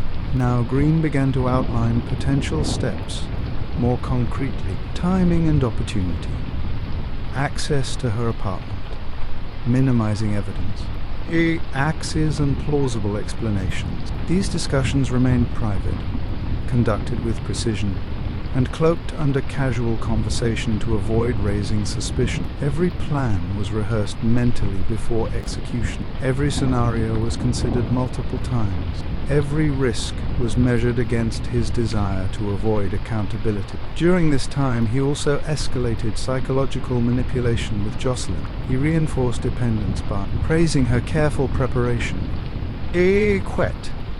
all those suggesting joint activities that encouraged trust, all while reinforcing the impression of normalcy. Jocelyn, trusting fully, recorded her expectations in the notebook. Every page reflected love, hope, and the life she imagined for Micah Lee. In contrast, Green's notes, mental and private, reflected fear, calculation, and stepwise planning of harm. Have you ever observed someone's outward demeanor completely masking their intentions? It is in these moments, in the invisible spaces between conversations and actions, that trust is both established and exploited. By now, Green's rationalizations were firmly entrenched. The pregnancy was an obstacle. Jocelyn, though outwardly loved, was an impediment. Any harm inflicted could be concealed if executed carefully. Cutler was a reliable executor. The interplay of their lives, the innocence of Jocelyn's planning versus the calculated planning of Green, highlighted the depth of contrast in their reality. As the 32nd week progressed, Green recognized the limitations of indirect methods. The subtle experiments were insufficient. Direct, Decisive measures were required, yet he maintained complete control in appearance. Jocelyn never suspected a shadow over her plans. In her notebook, she recorded baby shower details, guest lists, then band haste. These quiet. Her world was expanding, filled with joy, preparation, and anticipation. Green's world was contracting, constrained by risk, burdened by fear, and focused on the first dark decision he would soon escalate. He prepared mentally, rehearsing the steps with Cutler. He considered the timing of appointments, the location of her home, the potential witnesses, and the means of execution. Every detail Jocelyn trusted him with became part of his calculations. By the end of this period, Green had completed a crucial transition from thought to preparation, from abstract concern to premeditated action. He said, from thought to preparation remained stark. Jocelyn, she said, he's not cruel. In sea shore, immersed in control, calculation. And in that dichotomy, the foundation for the tragedy that would follow had been irrevocably laid. By the 33rd week of her pregnancy, Jocelyn Peters' life had become a careful blend of teaching, prenatal care, and meticulous planning for her child. Her notebook remained a constant companion. Pages once filled with lesson plans now alternated with baby shower details, nursery arrangements, and reflections on the life she hoped to create for Micah Lee. Each evening, after finishing grading assignments and helping her students pack up, she would sit quietly at her kitchen table, writing in the notebook. She folded invitations carefully, double-checked gift lists, and noted personal reflections about motherhood. Her world felt complete, vibrant, and protected. Outside of that space of hope, Cornelius Green's calculations had grown more urgent. The subtle attempts he had considered previously, dietary suggestions, minor interventions, indirect manipulation, had failed to produce the desired control. He had tested every indirect method and found them inadequate. The pregnancy remained a risk in his mind. Exposure, financial responsibility, social consequences, and emotional entanglement. Green's thoughts now shifted to direct measures. He began finalizing details for executing a plan that would remove the obstacle permanently. Phillip Cutler had already demonstrated loyalty, and Green now considered him essential to the completion of this plan. He evaluated timing of events, their access to Jocelyn's apartment, means to minimize evidence, ensuring his own alibi remained intact. Every step was rehearsed mentally multiple times. During this period, Green maintained his outward persona flawlessly. He accompanied Jocelyn to appointments, praised her preparations, and offered support that appeared genuine. She remained unaware of the escalating danger around her. Each time she smiled while folding invitations or discussing nursery colors, Green registered it not as joy, but as a data point, an indicator of opportunity. His first tangible attempt at harm, a subtle intervention designed to influence the pregnancy, had failed.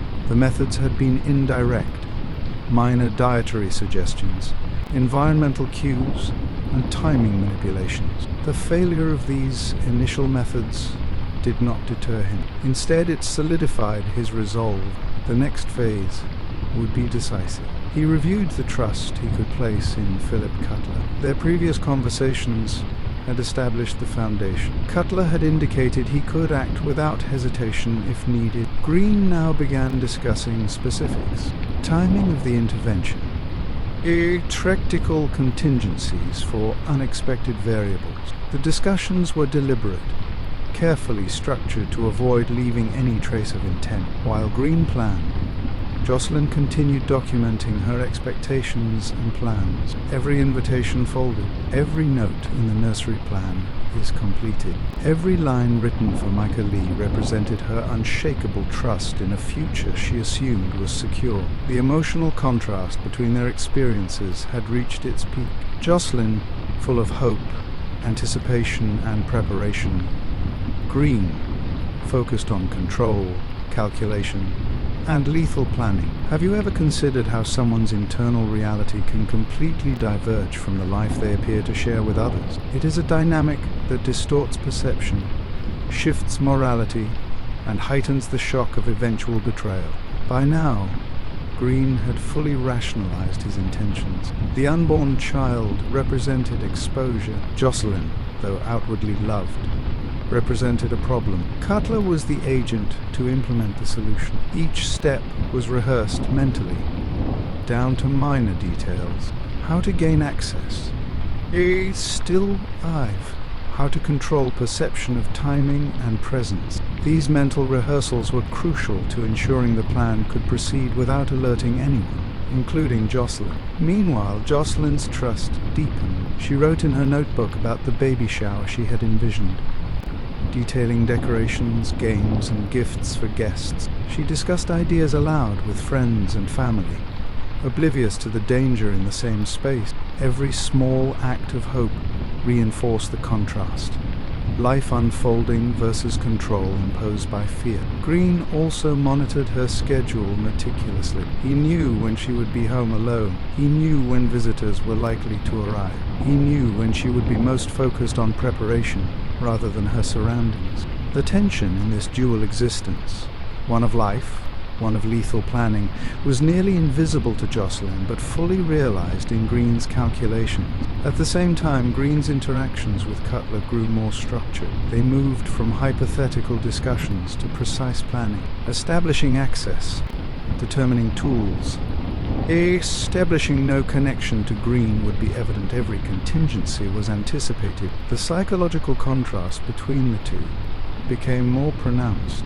You're Jocelyn Hausen of Green, calculating, fearful, and resolute in crossing moral boundaries. This stage represents the full solidification of the plan. The first phase of subtle intervention had failed, but the move toward decisive action was now complete. The dynamic between trust and deception had reached a defining point. Jocelyn continued documenting her life, unaware that her notes, her invitations, and her preparations were being observed not as symbols of hope, but as markers in a premeditated plan. Each page, each folded invitation, each reflection on motherhood was unknowingly entwined in a plot that would soon culminate in irreversible tragedy. By the end of this phase, the psychological and practical groundwork was fully established. The next actions, already conceptualized in Green's mind and rehearsed with Cutler, would transform abstract fear into lethal reality. The stage was set. Jocelyn, he wanders and lo, in whole, in being the dream, immersed in fear, immersed in preparation, unace, immersed in preparation, dark decision. Have you ever considered the quiet moments when life and death intersect, while one person trusts implicitly and the other calculates entirely? It is in these moments, small, measured, and unseen, that trust becomes both a shield and a weapon. By late March 2016, the internal calculations that had guided Cornelius Green for weeks were no longer theoretical. They had reached a point of commitment. Every scenario had been considered. Every risk had been weighed. Every alternative had been dismissed. What remained was a decision that could not be reversed. Green no longer saw the situation as something to manage gradually. He saw it as something that required finality. Phillip Cutler became central to that decision. Their earlier conversations, once cautious and indirect, now shifted into clarity. There was no longer a need for vague hypotheticals. The discussion moved toward execution. Green presented the situation to Cutler in direct terms. The pregnancy, the risk, the consequences that could follow if the truth surfaced. He framed it not as an act of violence, but as a solution to a problem he believed threatened every aspect of his life. Cutler listened without interruption. His role had already been defined in Green's mind. What remained was agreement. That agreement came with a condition: payment. Green accepted without hesitation. He had already identified a source. Funds that were accessible, unmonitored in the short term, and unlikely to be immediately traced back to him. Money collected through a school fundraiser. Money intended for children. Money meant to support education, growth, and opportunity. He diverted it, converted it into cash, and prepared it for transfer. The act itself carried a quiet symbolism. Resources meant to nurture young lives were being redirected toward ending one. Green did not dwell on that contradiction. To him, the purpose of the money had already been redefined. It was no longer tied to its origin. It was a tool, a means to ensure that the situation he faced would be resolved permanently. He arranged the payment in increments, maintaining distance between himself and the transaction. The total amount, $2,500, was delivered with the expectation of completion. Cutler accepted. No hesitation, no moral negotiation, only acknowledgement of the task ahead. At this stage, the agreement between them became fully formed. Green would provide access, information, and payment. Cutler would carry out the act. The simplicity of the arrangement masked the gravity of what had been set in motion. For Green, the plan represented control restored. For Cutler, it represented a transaction. Meanwhile, Jocelyn Peters remained completely unaware. Her days continued with the same rhythm she had maintained for weeks. She woke early, prepared for school, and greeted her students with warmth and patience. Her pregnancy, now visibly advanced, drew attention and congratulations from colleagues and parents alike. She accepted their words with a quiet smile, her hand occasionally resting on her stomach. Micah Lee. The name had become part of her daily thoughts, a constant presence in her mind. After school, she returned home and resumed preparations for the baby shower. Invitations were carefully arranged on the table, each one addressed with intention, each name written neatly. Her notebook remained open nearby, pages filled with lists and reminders, guest confirmations, decorations, food arrangements, everything organized with precision. Every detail mattered to her, because every detail was part of the future she believed she was building. Have you ever prepared for something so important that every small step felt meaningful, as though each action brought you closer to a moment that would define your life? That was the space Jocelyn occupied, and within that space there was no indication of danger, no disruption, no visible fracture in the life she trusted completely. While she planned, Green moved forward with the logistics of execution. Access to Jocelyn's apartment was essential. He controlled that access. He ensured that Cutler would be able to enter without force, without drawing attention, without creating signs of struggle. Keys were provided, not just to the apartment, but to his vehicle as well. Every element designed to remove obstacles. Every step aligned with the objective of maintaining distance between himself and the act. The plan required precision. Timing had to align with Jocelyn's schedule.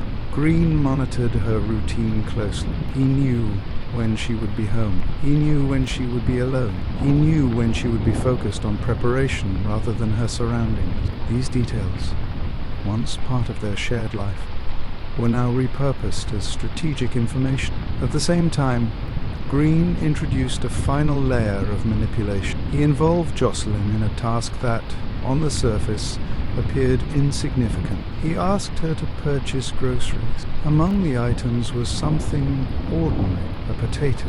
There was no reason for her to question it. It was a common request, part of everyday life. She added it to her list without hesitation, purchased it, brought it home, placed it among other items in her kitchen, unaware that this simple action would later become part of the method used to end her life. The psychological weight of that detail cannot be overstated. She participated unknowingly in the preparation of her own death, not through coercion, not through force, but through trust. Green understood the value of that trust. He had cultivated it carefully over time, and now he used it without resistance. Have you ever considered how trust can be used not just to build connection, but to remove barriers entirely? At this stage, every component of the plan was in place. Payment had been delivered. Cutler had accepted the task.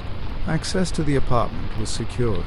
Tools required for execution were identified. Jocelyn remained unaware. The final step was timing. Green needed to ensure he would not be present.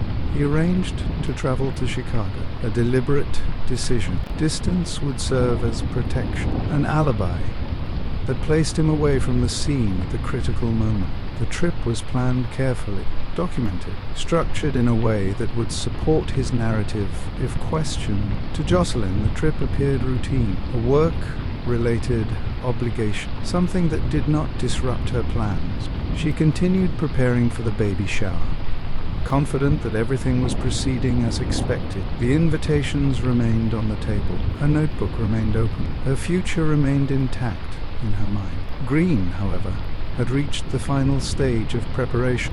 There were no more adjustments to make, no more alternatives to consider. The plan had moved beyond contemplation. It now awaited execution, and within that moment, where one person planned for life and another finalized the steps to end it, the full weight of betrayal had taken form. With the agreement finalized and every major component in place, the days leading up to March 24th, 2016, took on a quiet intensity that only one of them fully understood. For Jocelyn Peters, those days felt productive and purposeful. For Cornelius Green and Phillip Cutler, those same days were defined by precision, timing, and execution. Cutler's role shifted from passive agreement to active preparation. He reviewed the details provided by Green carefully. Access points, entry methods, timing windows. Every element had to align. The keys Green provided removed the need for forced entry, which meant there would be no immediate signs of intrusion. That detail alone shaped the structure of the plan. The act would not appear random. It would not resemble a break-in. It would be direct, intentional, controlled. Cutler familiarized himself with the layout of Jocelyn's apartment as described by Green. He memorized entry points, considered where she might be at different times of day, evaluated how quickly the task could be completed once inside. There was no emotional engagement in his preparation, no hesitation, only focus. Meanwhile, Green continued refining his distance from the event. His planned trip to Chicago became central to the timing. He ensured that his departure would be documented, his presence accounted for, and his location verifiable at the exact moment the act would occur. Every call he made, every message he sent, every movement he planned was part of constructing a narrative that placed him elsewhere. The separation had to be complete, not just physical distance, but informational distance.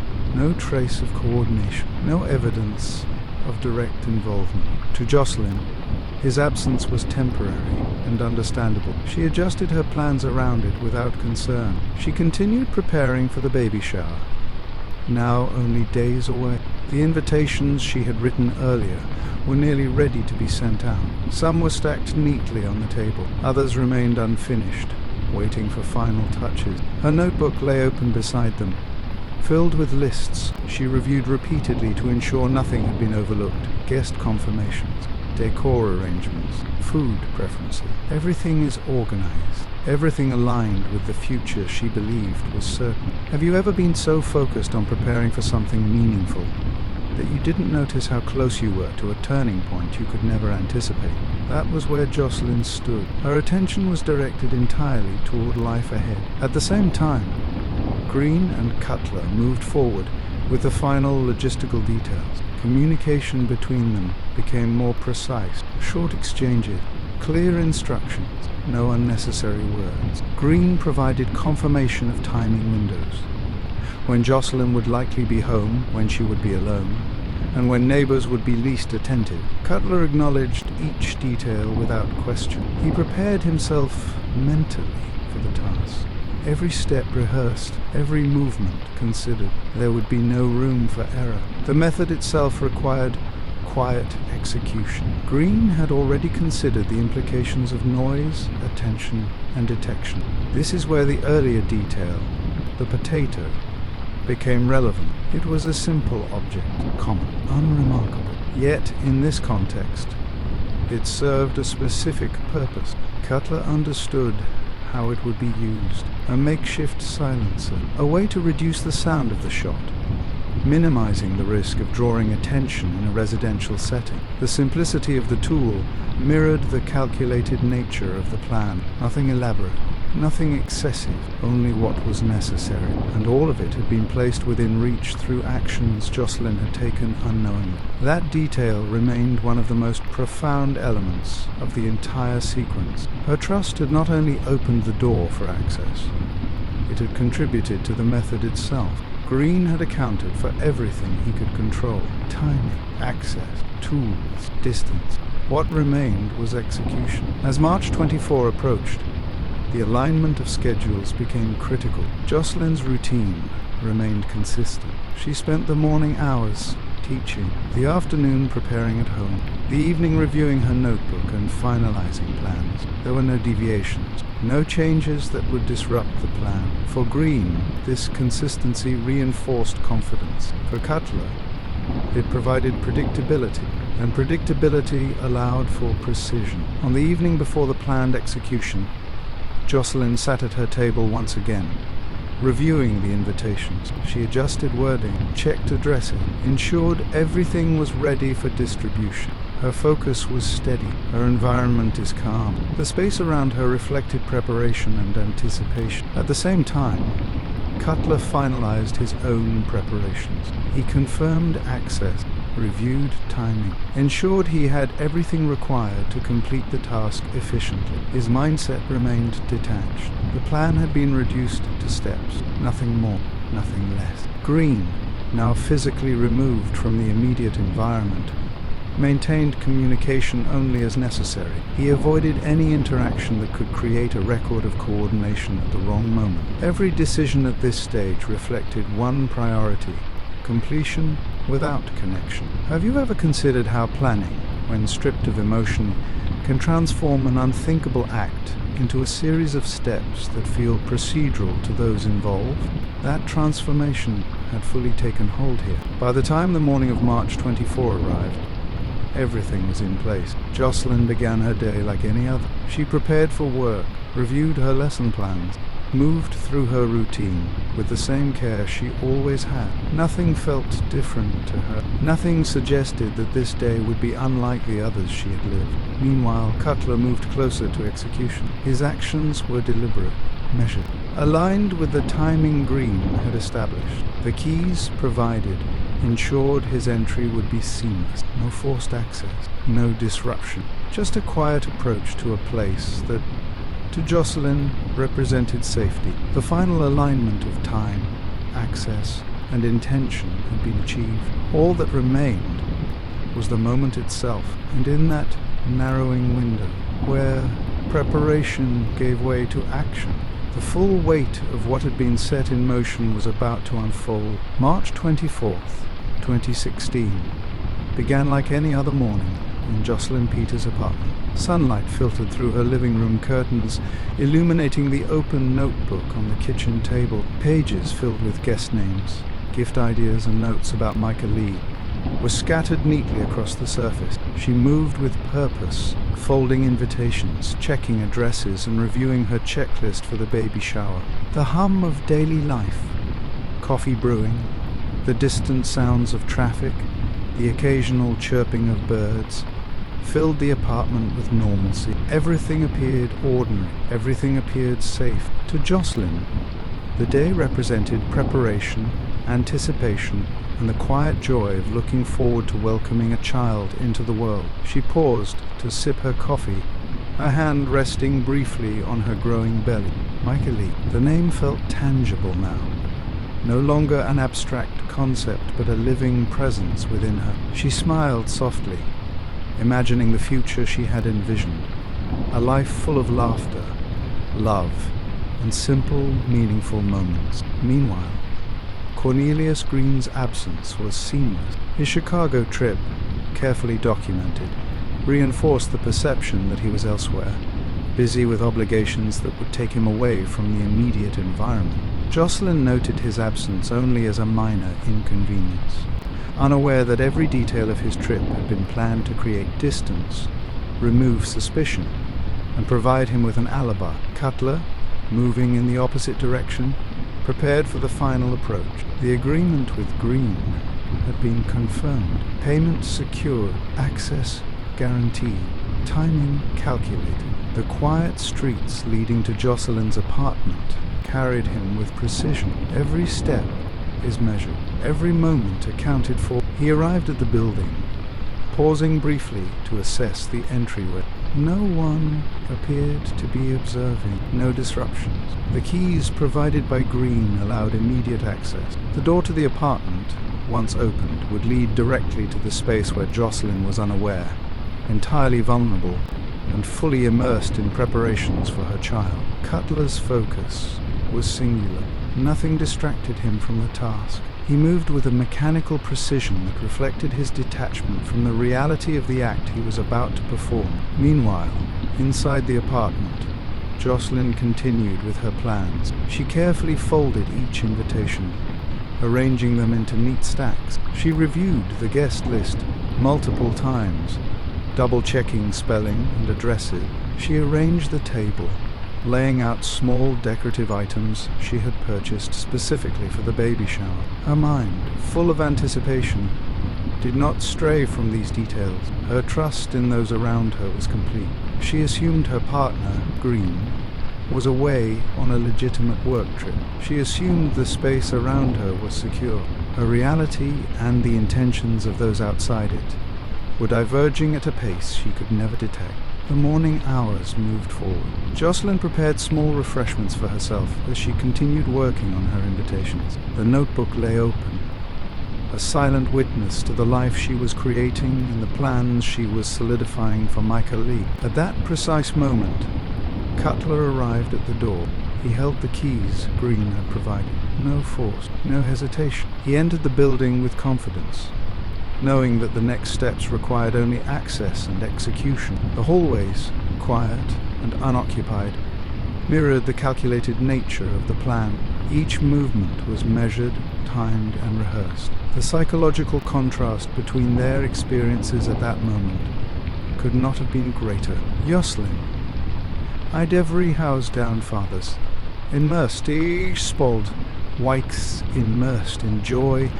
Have you ever considered the weight of being unaware, in a space where someone else carries intentions that could forever alter your life in a single moment? Every small decision Jocelyn had made, every invitation folded, every note written, was now part of the environment where her trust would be exploited.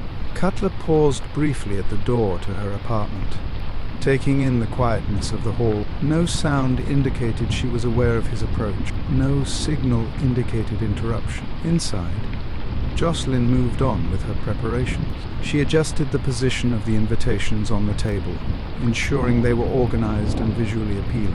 She reached for her notebook to review final notes, her hand brushing over the pages where she had listed names, dates, and dreams. Each page was a small testament to her life, her planning, and her hope for the future. Outside, Cutler confirmed the tools he would use were ready. The potato, a seemingly ordinary object, was in place. It would serve the purpose Green had intended, to reduce noise and control the environment, leaving minimal evidence of the act's occurrence. Cutler's detachment was reinforced by repetition of rehearsed steps. He moved forward slowly, deliberately, ensuring nothing about his approach suggested hesitation or error. The distance between the plan and execution had nearly vanished. The timing was perfect, everything aligned. Inside, Jocelyn continued unaware, immersed in preparation and anticipation. She folded invitations, checked addresses, and reviewed her baby shower plans. Her notebook contained the culmination of weeks of preparation, notes, reflections, and dreams for Michael Lee. Every detail, carefully recorded, now existed in the space where the act would soon take place, and all around her life appeared ordinary. The hum of activity, traffic, distant conversations, subtle environmental sounds, created a sense of normalcy that would be permanently contrasted by the violence about to occur. At that moment, every small act of her day, each page written, every invitation folded, stood as a testament to her hope and trust. And outside, approaching with calculated precision, was the instrument of betrayal. The scene was set for the irreversible crossing from preparation to execution. Cutler approached the apartment door with quiet precision.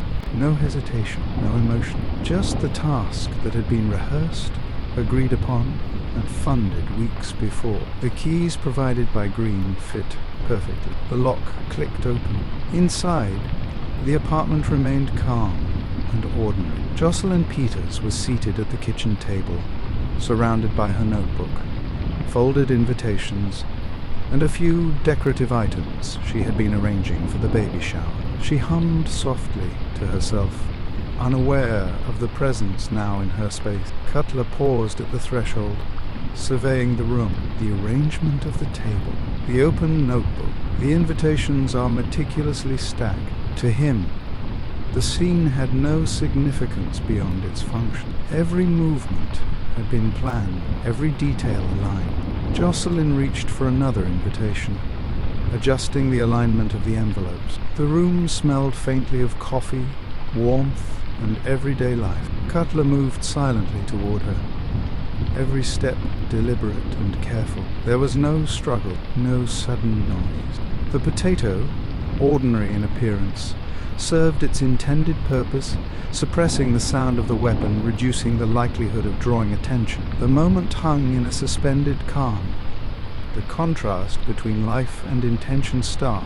Jocelyn, focused entirely on her preparations, remained unaware. She glanced at the notebook, reviewing a small list of baby names and final details for the shower. Micah Lee.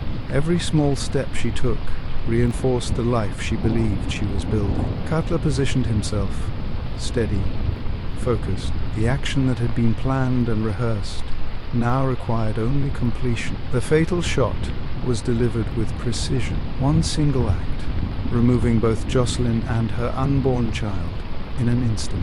The bullet struck its mark. Life ceased. The space, once filled with preparation, planning, and expectation, was now transformed. Stillness replaced the hum of activity. The table remained as it had been. Invitations in stacks, notebook open, pages filled with dreams and preparations. The silence was absolute. No scream, no warning, only the quiet that follows irreversible action. Cutler paused, confirming the task was complete, before leaving the apartment as deliberately as he had entered.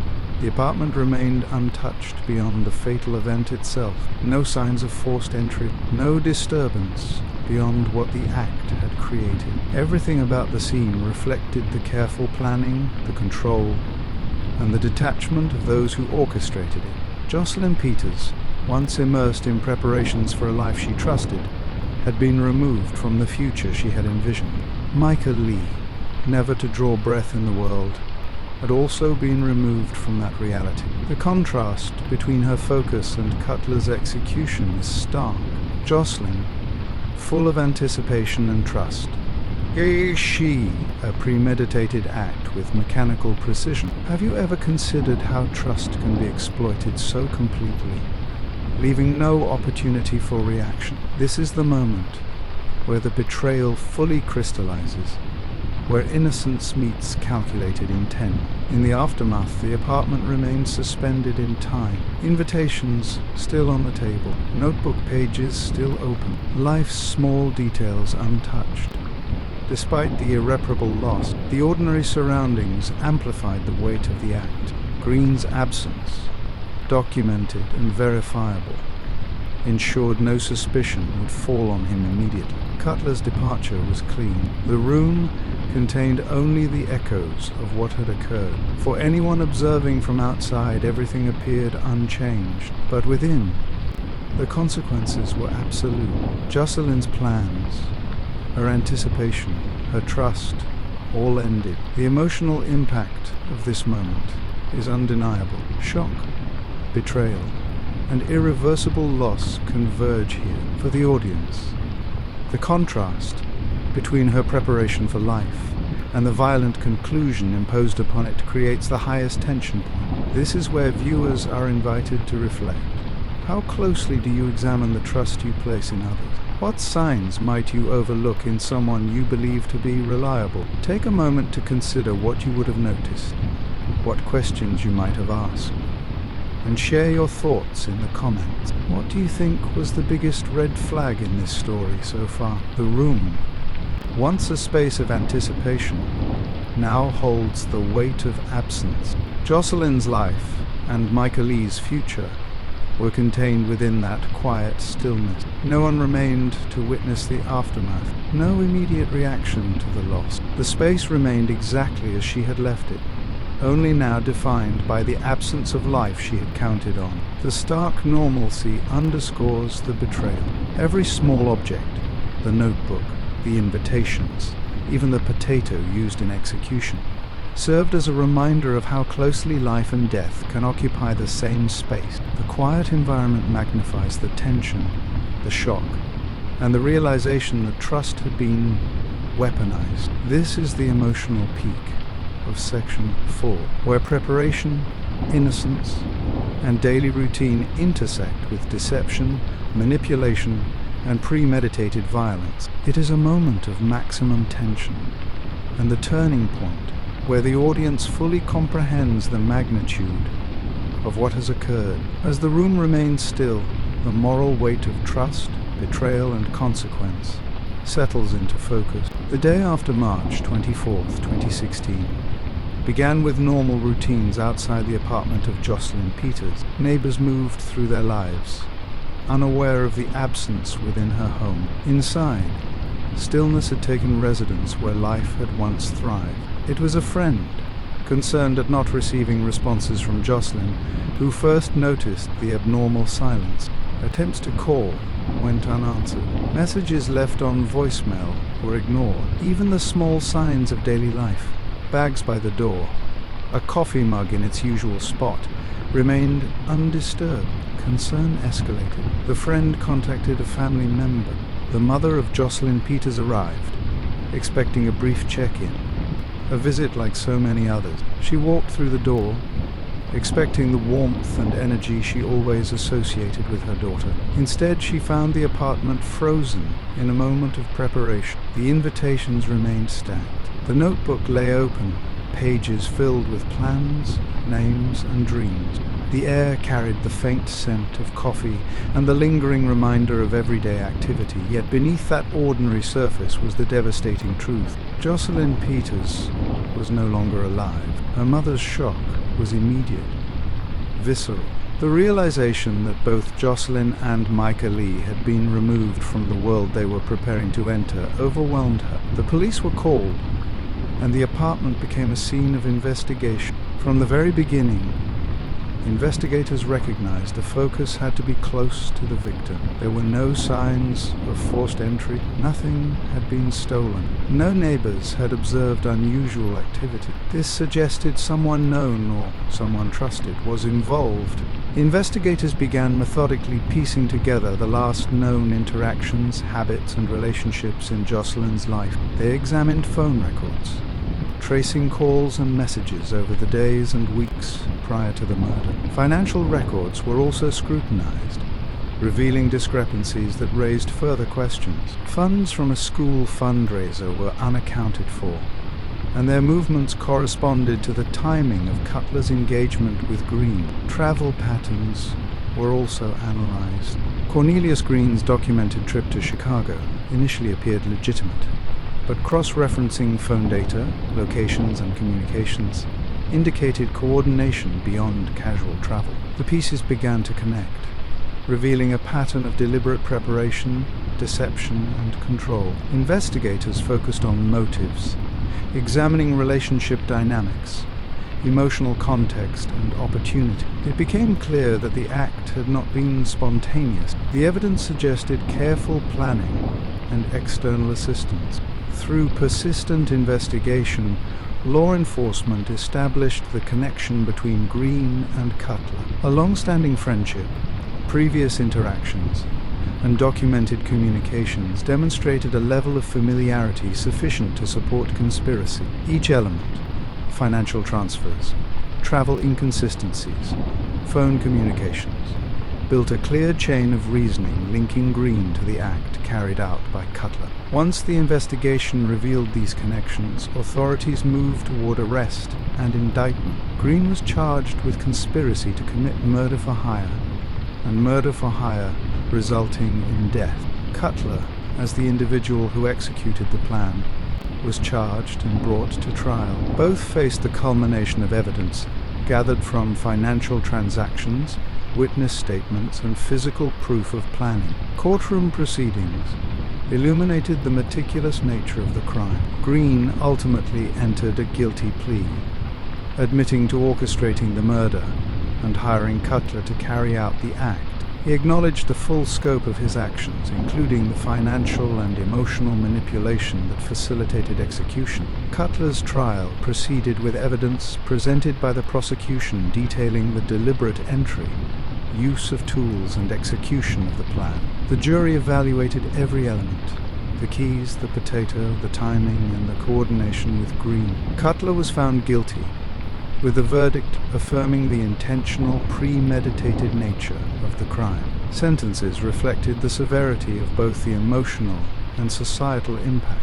Green received life imprisonment without the possibility of parole, acknowledging his orchestration and manipulation. Cutler received 2 consecutive life sentences, affirming the intentional, calculated nature of the act and the role of complicity in execution. Throughout the investigation and courtroom proceedings, the emotional impact on Jocelyn's family remained profound. Her mother described the devastation in simple terms. He was supposed to be her protector, but became her executioner. The loss of both Jocelyn and Micah Lee was immeasurable. The betrayal extended beyond death, representing the destruction of trust, plans, and familial hope. Psychologically, Green's behavior illustrated several patterns critical to understanding the nature of this crime: a desire for absolute control over consequences, a compartmentalization enabling simultaneous multiple relationships, gradual escalation from initial attempts at secret harm to murder for hire, enough devoid of rage, anger, or impulsivity. Cutler's role reflected loyalty manipulated into complicity, demonstrating how personal connections can be leveraged for criminal execution. The investigation reinforced these conclusions, revealing a calculated step-by-step transition from intent to action. Amidst the legal resolution, the symbolic weight of Jocelyn's notebook remained, each page detailing her hopes, lesson plans, and preparations for Micah Lee, contrasted starkly with the irreversible outcome. The notebook became more than a collection of plans. It was a representation of the life she envisioned, the innocence she maintained, and the future that was abruptly removed. Have you ever considered how objects of ordinary purpose can become symbols of unrealized potential?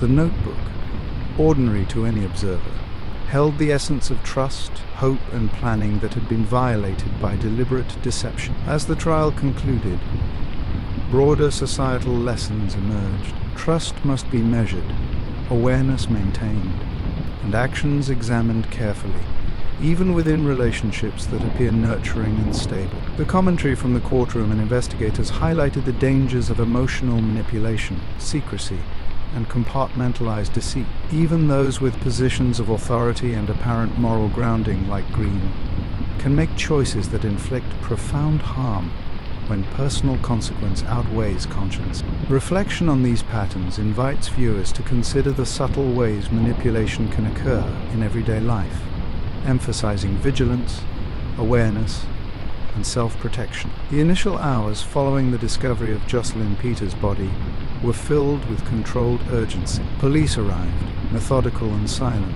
guided by protocols that ensured the preservation of evidence. They moved through the apartment systematically, noting the stillness, the arrangements, and the absence of any forced entry. Every corner, every surface, became a potential piece of the puzzle. Neighbors, curious and concerned, gathered outside the apartment complex, recounting small interactions they had seen over the past days.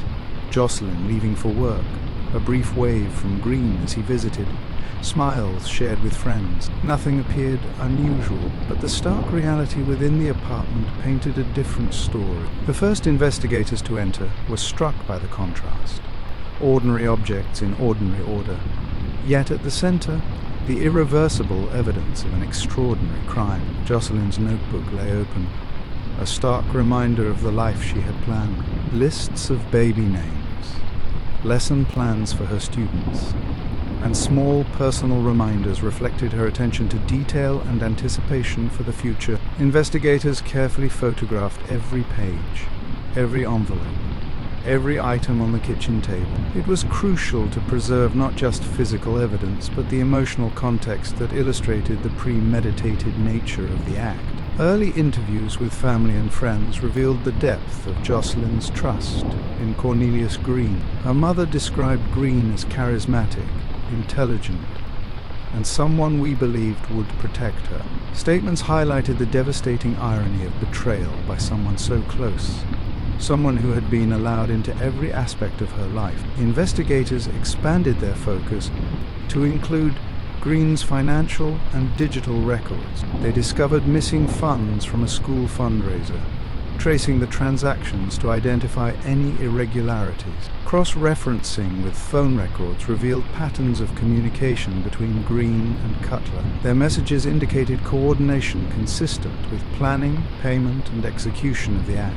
Travel records further clarified the timing of Green's trip to Chicago, confirming it as a deliberate alibi rather than routine travel. Investigators pieced together the sequence.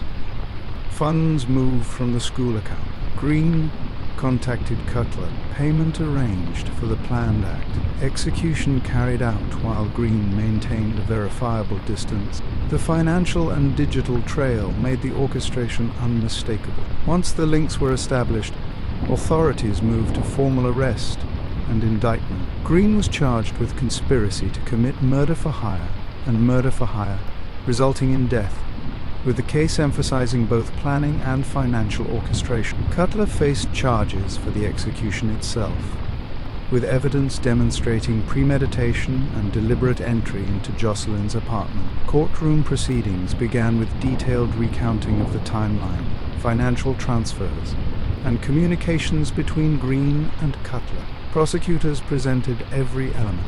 The stolen fundraiser money used to fund the murder, texts alternating timing and logistics, used to suppress sound during execution, including keys used to suppress sound during execution. Green ultimately entered a guilty plea, admitting to orchestrating the murder and acknowledging the full scope of his actions. His confession revealed deliberate manipulation, emotional compartmentalization, and a calculated approach to maintaining control over consequences. Cutler's trial relied on the same evidence, but focused on his execution of the plan. Jury deliberations confirmed that the act was deliberate, controlled, and coordinated. He was found guilty on all counts, with the court recognizing the cold precision of the crime. The sentencing phase emphasized the severity and emotional impact. Green received life imprisonment without the possibility of parole, while Cutler received 2 consecutive life sentences. No leniency was afforded. The courtroom was filled with the quiet weight of justice, meted out for a crime that had destroyed a family's future. The impact on Jocelyn's family remained profound. Her mother described the aftermath as the destruction of not just her daughter, but of the life that had been envisioned. He was supposed to be her protector, but became her executioner. Counselors and psychologists provided insight into the crime, highlighting patterns of manipulation and escalation. Green's behavior illustrated a careful progression from internal panic at exposure to attempted secret harm to orchestrated murder for hire. Cutler's actions revealed a willingness to carry out tasks for financial reward, detached from moral or emotional considerations. The psychological analysis served not just to understand the perpetrators, but to educate the public on the subtle warning signs of emotional manipulation and compartmentalized deceit. Amidst the legal resolution, the symbolism of Jocelyn's notebook deepened. Pages that once represented planning, hope, and nurturing now represented the life she had envisioned, cut short by deception and calculated intent. Every name, every list, every note underscored the contrast between life's expectations and the irreversible outcome of betrayal. This stark contrast served as a foundation for reflection. How deeply can trust be violated by someone considered close? What warning signs might exist in relationships that appear stable and nurturing? Have you ever placed trust in someone whose intentions were hidden? How might you recognize the subtle signs of manipulation before it escalates? The discovery, investigation, courtroom revelations, and sentencing together created a comprehensive picture. They illustrated not only the mechanics of the crime, but the human consequences, the fragility of trust, and the devastating impact of deception. The audience is left to consider the ordinary objects in their own lives, keys, phones, notes, and the trust placed in those around them. Every piece of evidence, every emotional testimony, reinforced the dual realities. The Greens carefully built, lives abruptly removed. The tension between expectation and outcome becomes the lens through which the story is understood. Jocelyn's life, her preparation for Micah Lee, and her daily routines all contrasted starkly with the deliberate orchestration of her death. It is within this duality that the audience fully grasps the weight of the crime and the necessity of careful awareness in trusting others. By emphasizing both factual investigation and emotional consequence, this part of the story ensures viewers are engaged not just by the narrative, but by the lessons embedded within. The courtroom was quiet, almost reverent, as the proceedings moved into the heart of the trial. Every detail of the crime was laid bare, each fact dissected with precision. Prosecutors presented the financial evidence first, tracing the missing school fundraiser money to Cutler. Receipts, bank statements, and electronic transfers demonstrated that Green had diverted funds meant for children's education to pay for the murder.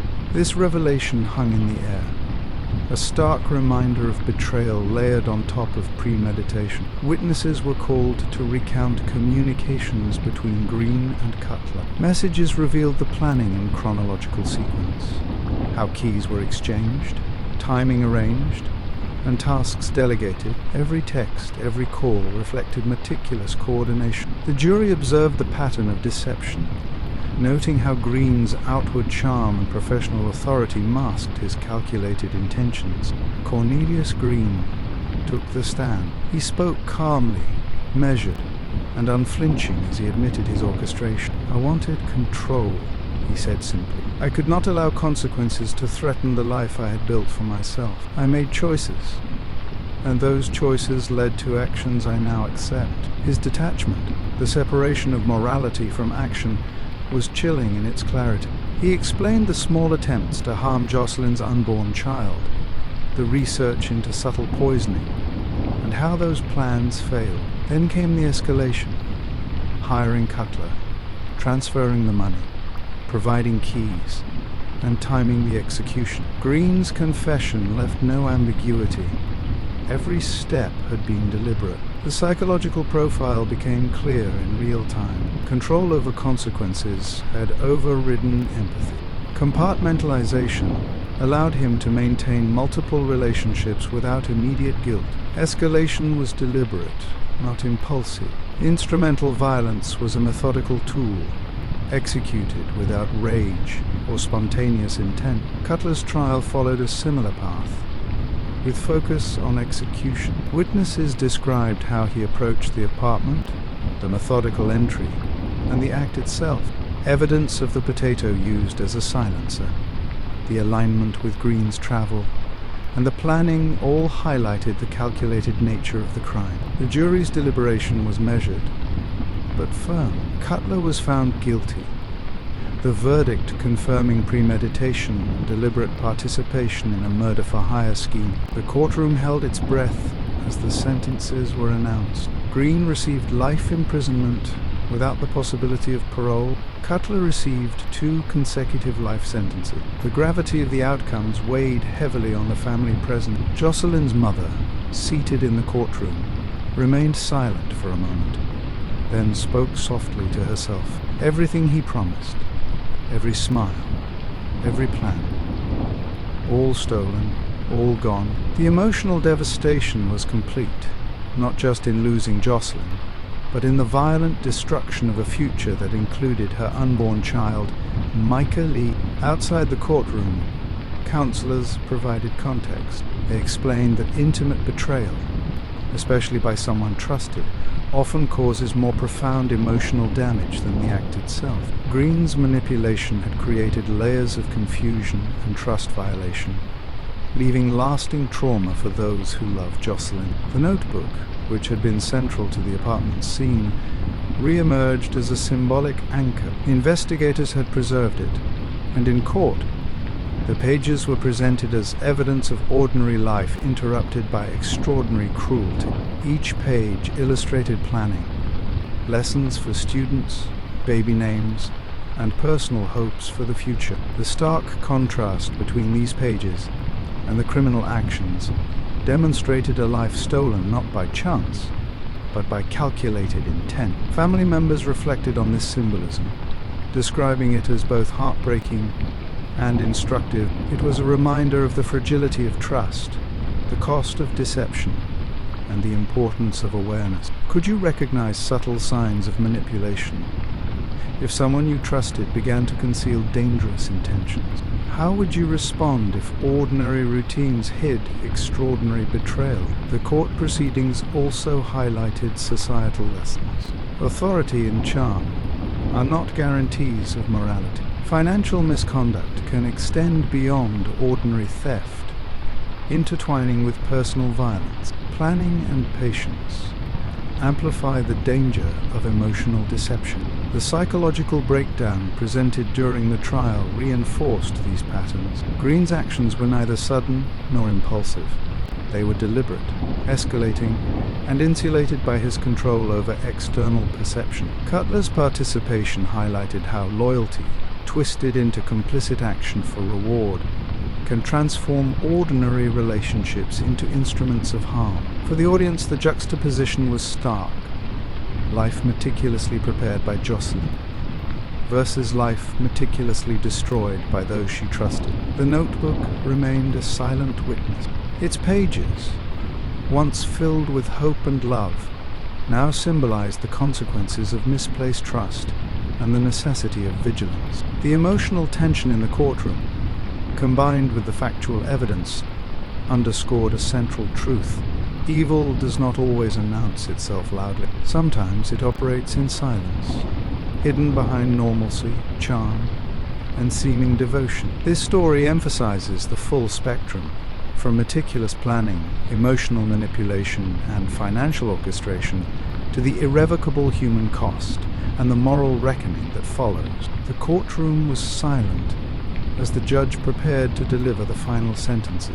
Every word weighed heavily, each phrase a recognition of the lives lost and the careful orchestration behind their destruction. The judge emphasized that this was not a crime of passion or chance. This is a case of deliberate calculation, executed with precision and without remorse, he stated. The betrayal of trust, the destruction of life, and the manipulation of relationships in this case demand the utmost accountability. Cornelius Green received life imprisonment without parole, the sentence reflecting both the gravity of his actions and the premeditation that defined them. Phillip Cutler, whose participation had been methodical and detached, received 2 consecutive life sentences, confirming that the law recognized not just the act, but the planning and moral absence behind it. For Jocelyn's family, the sentencing provided closure in terms of justice, but the emotional devastation remained raw. Her mother spoke softly outside the courtroom,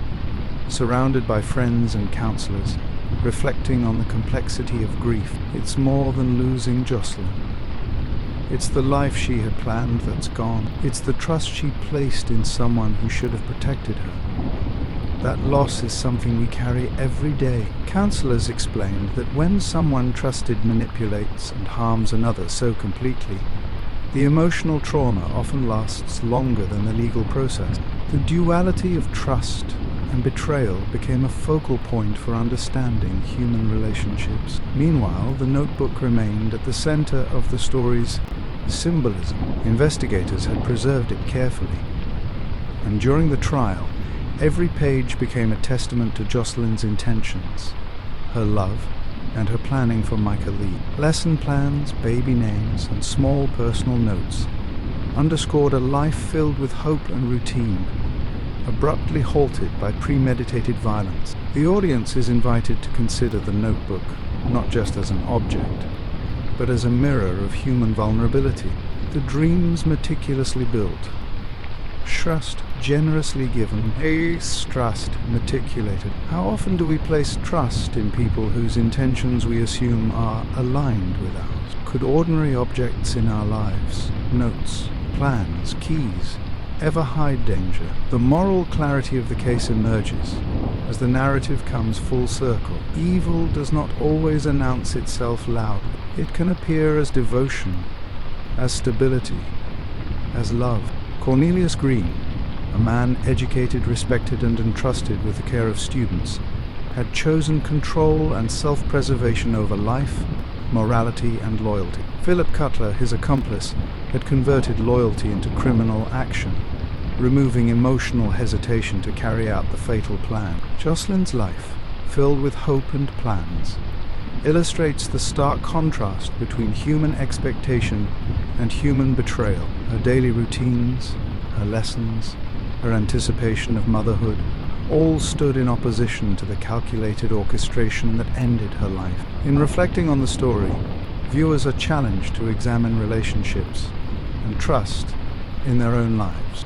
Subtle warning signs of manipulation may appear in ordinary interactions. Charm and outward stability are not guarantees of morality. Awareness and critical reflection are essential to personal safety. The story also reinforces that justice, while necessary, cannot restore life or undo emotional damage. Sentencing confirms legal responsibility, but the personal cost, emotional, psychological, and relational, is irrevocable.